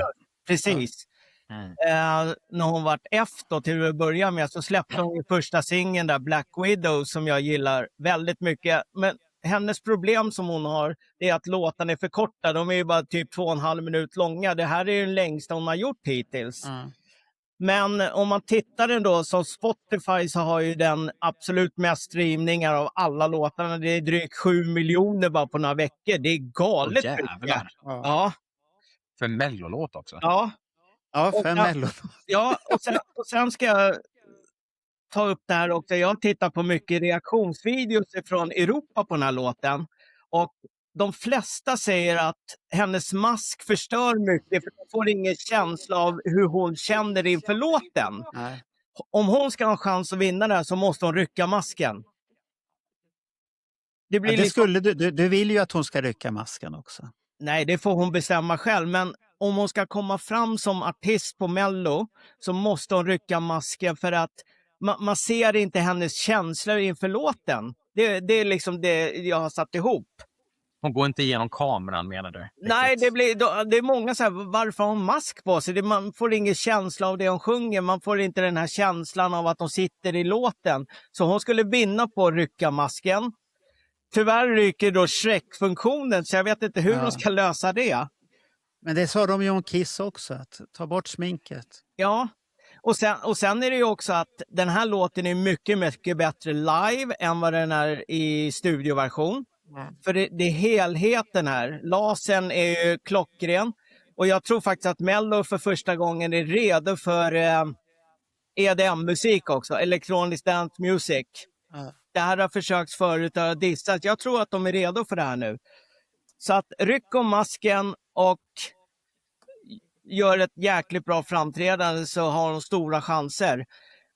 I gårdagens final så var det lite surt i sången i början, men det beror på att hon var ju sjuk också. Ja, det var hon ju stackaren. Om man får vara sjuk så skötte hon det väldigt snyggt. Ja. Och redan efter hennes semifinalen gick vidare, jag skrev till henne och sa att ni behöver inte ha några fler deltävlingar. Hon kommer, alltså hennes scenshow är ju exemplariskt. Det är ju ingen som är i närheten av det där de andra. Jag får det här lite Loreen-känslan att man har satsat så mycket på en låt som slår ut alla andra. Och jag varit lite förvånad att hon fick flest av juryrösten också. Jag var lite orolig där ett tag när Medina kammade hem 12 efter. Jag bara, vad fan är det som händer? Men i slutet när hon fick att de låg etta, då visste jag att det här kommer hon dra hem med jordskredsseger. Det är ingen som är i närheten av det här. Så att det är min analys. Jag är jätteglad för det här. För jag har följt henne från F och framåt. Och jag kommer följa henne vidare också. Så jag skrev till henne att jag måste säga, det här var en av de längsta analyser du har gjort på länge. Vad har hänt med dig? Har du hoppat till Mello här nu? Nej. Eller ska du hoppa in i den här Bernt-podden här nu? Nej, de behöver dig där. Analysen då? Jo då, den var rolig att du var så engagerad. Ja. Ja, det var häftigt. Jag är supernöjd. Ja, det hör vi. Och du gav den 7 poäng. Nej, det är min 12 garanterat. Liksom. Det är inget att snacka om. Ja, men då har vi ju hittat slutet där och vi hittade vinnaren och alltihopa. Och den som var sämst, det var... Men Bernt, varför andas du så tungt idag? Därför att jag blir så glad. Ja, men nu får du lugna ner dig. Behöver du låna min inhalator eller? Ska jag skicka ett paket Alvedon? Det börjar bli orolig för dig, Bernt. Här. Robin Bengtsson kom ju sist och Felicia först. Ja. Ja, och vi var rätt så överens om vissa. Det är lite förvånad på Grecola där att Roger och Steven inte förstod det där riktigt, storheten i artisten. Men det är ju bra att vi tycker olika. För hur roligt hade det varit om alla hade tyckt likadant? Det var jävla svenskt det där. Nu kom det där. Förlåt, jag var tvungen. Det är bra att vi tycker olika. Ja, det är bra att vi tycker olika. Så att det är bra. Men om vi då tar det här samman för analysen här då. Var 2026 ett starkt år för Mello eller inte? Har ni tittat på alla deltävlingar och följt och sånt där? Ja, deltävlingar får man ju nästan räkna bort lite. Det är ju svåra kort alltid i deltävlingar. Jag tycker att man kan kolla på finalerna och jämföra. Och då tycker jag då att det här var ett rätt starkt år. Det var egentligen bara Robin Bengtsson och den där Little Al Pacino eller vad han hette. De två var ju liksom för mig inte bra alls. Men i övrigt så kunde jag lyssna på alla låtar och tycka det var helt okej. Och sen var det ju snyggt som fasiken, producerat tight. Och inte så mycket trams från programledarna. Ja, det var väl lite, men jag tyckte det var en bra produktion, bra år. Ja, jag tyckte det var bra. Sen var det väldigt mycket lågvatten många gånger också. Ja, så man inte förstod. Den värsta var ju Pocabana Boy eller vad fan. Fy fan vad dålig han var alltså. Ja, jo. Varför ska man ha med honom när han inte kan sjunga? Ja, och han lät ju lite som Bernt. Han flåsade ju också som Bernt där mellan raderna och hade sig. Så att det fanns ju en koppling till Bernt på det sättet. Men nej, jag tyckte det. Men det är frågan. Är det inte lite för mycket? Jag har alltid tyckt att det har blivit lite för mycket med de här deltävlingarna hit och dit. Är det inte för mycket deltävlingar nu när vi har Mello-experter här också? Eller ska det vara så här? Alltså det beror ju på hur man ser det. Ju mer deltävlingar desto fler låtar. Men det kanske inte alla tycker är så positivt heller. Det finns ju, om man kollar ut i Europa så är ju Melodifestivalen ändå unikt att vi håller på i 6 veckor. Vissa brukar ju bara ha 1 eller 2, kanske 3 veckor. De enda som skiljer sig i det fallet att de har flera deltävlingar, det är väl Litauen. Jag tror de har 5 deltävlingar på 9 låtar var. Aha, om inte jag minns fel. Annars så är det oftast bara, du har liksom 6-12 låtar, alla tävlar på en kväll. Men jag tycker just Melodifestivalen har ju blivit en sån kulturell grej i Sverige att det ska vara flera veckor nu. Vi är vana vid det nu. Vi har kört med det i 25 år ungefär. Jag tycker bara det är kul personligen. Så jag ser ju gärna att vi fortsätter följa så som det ser ut. Då fortsätter vi så. Men till nästa år. Nu vet jag att han var textförfattare till en av låtarna och han kunde inte skriva manuset men ta tillbaka Edvard af Sillén. För att manuset i år har varit rent... Alltså det har varit skräp. Är det inte han som har gjort det? Nej, inte i år. Han brukar göra det. Tillsammans med någon som heter Daniel har jag för mig. Men han var ju låtskrivare i år till Lilla Al-Fadjis låt. Så han kunde inte vara med som manusförfattare. Och det tror jag att där har de ju... Ja, för det var ju väldigt kontroversiellt redan att Gina skulle hålla det i det här. Och sen tycker jag väl att hon har skött det bra egentligen. Hon har inte nämnt någonting. Och visst, hon har väl dragit vissa skämt som inte har gått hem i stugan. Och de gjorde ju en brasklapp där i sista där att är du nöjd nu? Den var ju lite rolig ändå på sitt sätt. Ja, den var lite småkul. Men sen typ som de här, ifall man har kollat det tävlingen så har de ju haft någon sketch på 4-5 minuter där de visar en karaktär som Hampus har gjort.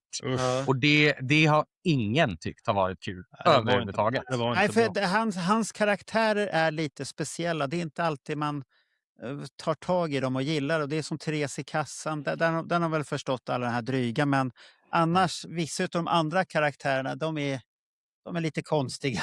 Jag tycker man kan ta tillbaka någon riktigt bra programledare nästa år. Varför inte Dolph Lundgren, Ivan Drago? Han har ju tidigare varit... Ja, han överraskade ju alla. Men han behöver ju sidekickar också med. Så det hade varit kul om Kai hade varit programledare. För de är ju en kul trio. De vågar ju driva med sig själva också. Och det är lite skoj tycker jag. Jag tycker det var roligt. Skicka in det som förslag, Kai. Men har man aldrig gjort så att man har haft olika programledare i deltävlingarna? För innan finalen är man ju så less på det här värdparet som man kräks ju nästan. Nej, de har samma hela tiden. Har man alltid kört så? Samma. Nej, det har varit ett par år som det har skiftat. Sist var väl nu 2016 tror jag. Ja, det är så långt. Då var det, Gina var ju satt som programledare men sen så hade hon en sidekick varenda Och sen var det väl 2005 också så bytte de helt och hållet. Alltså, nej, Mark Levengood var fast programledare tror jag. Och sen så bytte de. Men han ska inte komma tillbaka, tack. Nej, inte Mumintrollet. Nej. Han som är så mysig. Nej, Ja, fy fan, precis. nej, jag orkar inte höra om hans moster Alla. eller faster eller mormor eller och hela släkten. Nej, inte. Han har bara de grejerna. Kan jag få ställa en fråga till Steven? Ja, ställ på. Kör på. När de gör delfinalerna, lottas de in eller väljs de in av SVT vilka som ska vara med i varje hit så att säga? Jag tror, alltså jag skulle säga 98% att det dras av SVT själva att de bestämmer. Men- Jag vet att vissa artister har ju ibland sagt önskemål, typ att de skulle vilja vara i den här staden för att det kanske är deras hemmastad eller något sånt där. Så jag tror att de drar och väljer in själva. Jag har svar på den frågan, för Andreas var ju i torsdags och träffade alla de här på Mello och fick se produktionen. Så han träffade Högsta hönsen och då tog de där frågorna. Varför är låtarna som de är? Tvångssorterar de in vissa kategorier? Ja, allt det där stämmer. Men det ska vara country, det ska vara humor, det ska vara det där. Det de enda de missade var den här balladen som aldrig tog sig till final riktigt. Överhuvudtaget. Men vad jag tänker på, i vissa delfinaler så var det ju rätt uppenbart vilka som skulle gå vidare, för de andra bidragen var så jävla dåliga liksom, så att ja, men så att de vill att vissa ska gå vidare och då lägger man ett hit som man vet att de här två kommer gå vidare. Jag tror inte det att de vill att de ska gå vidare. Jag tror att de kan räkna ut dem själva också. De här är favoriter. De här kommer gå vidare automatiskt. Så då kan vi stoppa in den här skitlåten. Låt oss säga nu att vi hade stoppat in Kimberly, Grekula, Felicia och vem ska vi ta mer? Sanna Nielsen i samma program. Ja, det hade inte hänt. Nej, det går inte. Det hade inte hänt. Nej, det menar. Ja, men det är för att de lyssnar ju själva på det och vet vilka låtar ska vara någonstans och sånt här. När det kommer till SVT så vill ju de ha en bra balans på låtarna. De kan inte lägga 3 countrylåtar i en deltävling utan det måste vara en i varje. För annars blir det liksom för mycket av samma sak. Det är ju så, hade de lottat så hade det funnits en risk att det kanske finns 4 ballader utav 6 låtar i en deltävling. Jävla kul hade det varit. Jag förstår lite dem. Du kan jämföra med Champions League-kval. Där vissa italienska lag får inte möta varandra i början. Lite sidning nästan. Man sidar alltihopa och så blir det rätt så bra. Sen i finalen, då är det öppna kort och då är det bäst låt vinner. För det var lite som jag pratade med Bernt om där för ett tag sedan, hur mycket budget de har för sina scenshower liksom.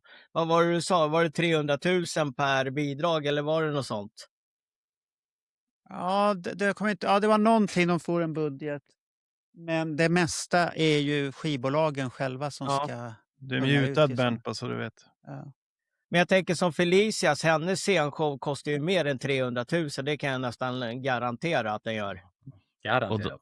Och då har vi skivbolaget här. Ja, som slantar, ja. Men nu tar vi sista, för nu har det hållit på länge den här podden. Nu måste vi få ett avslut här. Hur stora chanser har Felicia i Europa? Vad tror ni? Är det vidare till final? Kan hon ta topp 3? Ja. Utan tvekan. Utan tvekan. Daniel? Jag vet inte hur de andra bidragen är, men jag tror hon kommer att ta sig topp 10. Det är så pass bra. Eller? Roger behöver inte fråga för att han har utsett henne som segrare redan. Jag tror att hon vinner. Ja. Jag är lite skeptisk. Hon kommer till final. Men där vet det fan. För att jag har tittat lite på vad det är för... Det är lite nostalgiträsk i Europa den här gången. Mycket nostalgi i låten, att det låter åt det hållet. Sen finns det vissa låtar som är väldigt konstiga, som Grekland, där som Bernt hyllade före. Och jag tänkte, det är den här Sparks-ådran som kom fram där igen. Ingen förstår, men Bernt förstår. Och Steven. Jag sa Steven också. Jag har det som en 3 i år. Herregud. Ja. Nej, men om man ska säga om chanserna, jag skulle tippa 8-13 i finalen. Så det är ungefär som Marcus och Martinus. Det är ett svårt år. Jag vet inte om det är ett svagt år eller om det är några låtar som verkligen är starka. Men Finland har ju bra chans att ta det i år. Men har det verkligen, är det inte bara för att hon är snygg och spelar violin? Är det någonting annat? Kollar man på oddsen så ligger de ju högst upp för tillfället. Jag tror de ger 2,5 gånger pengarna just nu. Men det är en låt som jag tror att... Men de sjunger ju på finska. Ja, men vad är det för fel på det? Ja, det är Vi inget kom fel. fyra med svensk låt förra året. Ja, fan, han sjunger att hon är kall och varm samtidigt och det är en jävla konstig text. Ligger inte Danmark bra till också? Ja, det är någon dansk jävel också. Ja, just Danmark ligger högt också. De sjunger ju på danska. Ja. Men Finland tror jag, där kommer nog både juryn och folket rösta högt. Ja. Sen tror jag även att Grekland kan få mycket telefonröster. Ja. Men jag tror alltså 8 Cypern röstar väl alltid garanterat på det. Cypern ger alltid sin 12 till Grekland. Spelar ingen roll. Men om man som Felicia, hon kommer ju få ett genomslag i Europa med det här i varje fall. Det är helt Men herregud vad du hypar henne här nu. Vad är det med dig, Roger? Så här mycket har du aldrig hypat Kissen en gång i ett avsnitt här nu. Vad är detta nu? Fast Roger, Österrike som har en Paul Stanley som är 19 år som står på scen. Du borde väl hypa honom? Han har stjärnan, en blå. Ja. Ja. Och sen hade vi de här som såg ut som Gene Simmons. Det kan man se i Bernt-journalen. Förra veckan. Bernt har lagt upp det där. Det var 3 kvinnor som såg ut som Gene Simmons målning. Rak rip-off, men det var rött, inte svart Bernt, det var röd målning. Och sen hade en kille Paul Stanley-stjärnan där. Jättekonstigt. Nej, jag har inte tittat på Bernt-journalen. Nej, nu är Bernt besviken här. Ja, ska vi stänga boxen och tacka Steven för experten. Han var experten i panelen. Vi räknar inte Bernt som expert idag. Då räknar vi Steven som expert. Tack så mycket. Tack för att du var med. Hoppas du har haft en trevlig stund och haft en annorlunda upplevelse i alla fall. Ja, men det har varit kul. Ifall ni vill ha med mig i framtiden så call me. Ja, jag misstänker att Bernt kommer höra av sig om ett år igen. Nu får jag göra en repris igen här. Klart du får. Ja, så att vi får se. Men jag tror inte vi ska göra någonting på det stora. Det tror jag inte. Det är svårt. Jaså? Never say never, man vet aldrig. Jag hör på Daniel och Roger, de är lite låga här nu. Så att det är lite lågt här. Så att det är bra. Det är ju klart vi kör på den också. Ja, bara om Felicia vinner så kan vi köra det. Eller om Kiss skulle göra mellanakt. Ja, då måste vi göra det. Då ska vi göra det. Då gör vi det. Och vad gör ni om Israel vinner? Ingenting. Vad ska jag göra? Vad ska jag göra? Tävlingen går under. Vad ska jag göra åt det, Bernt, tycker du?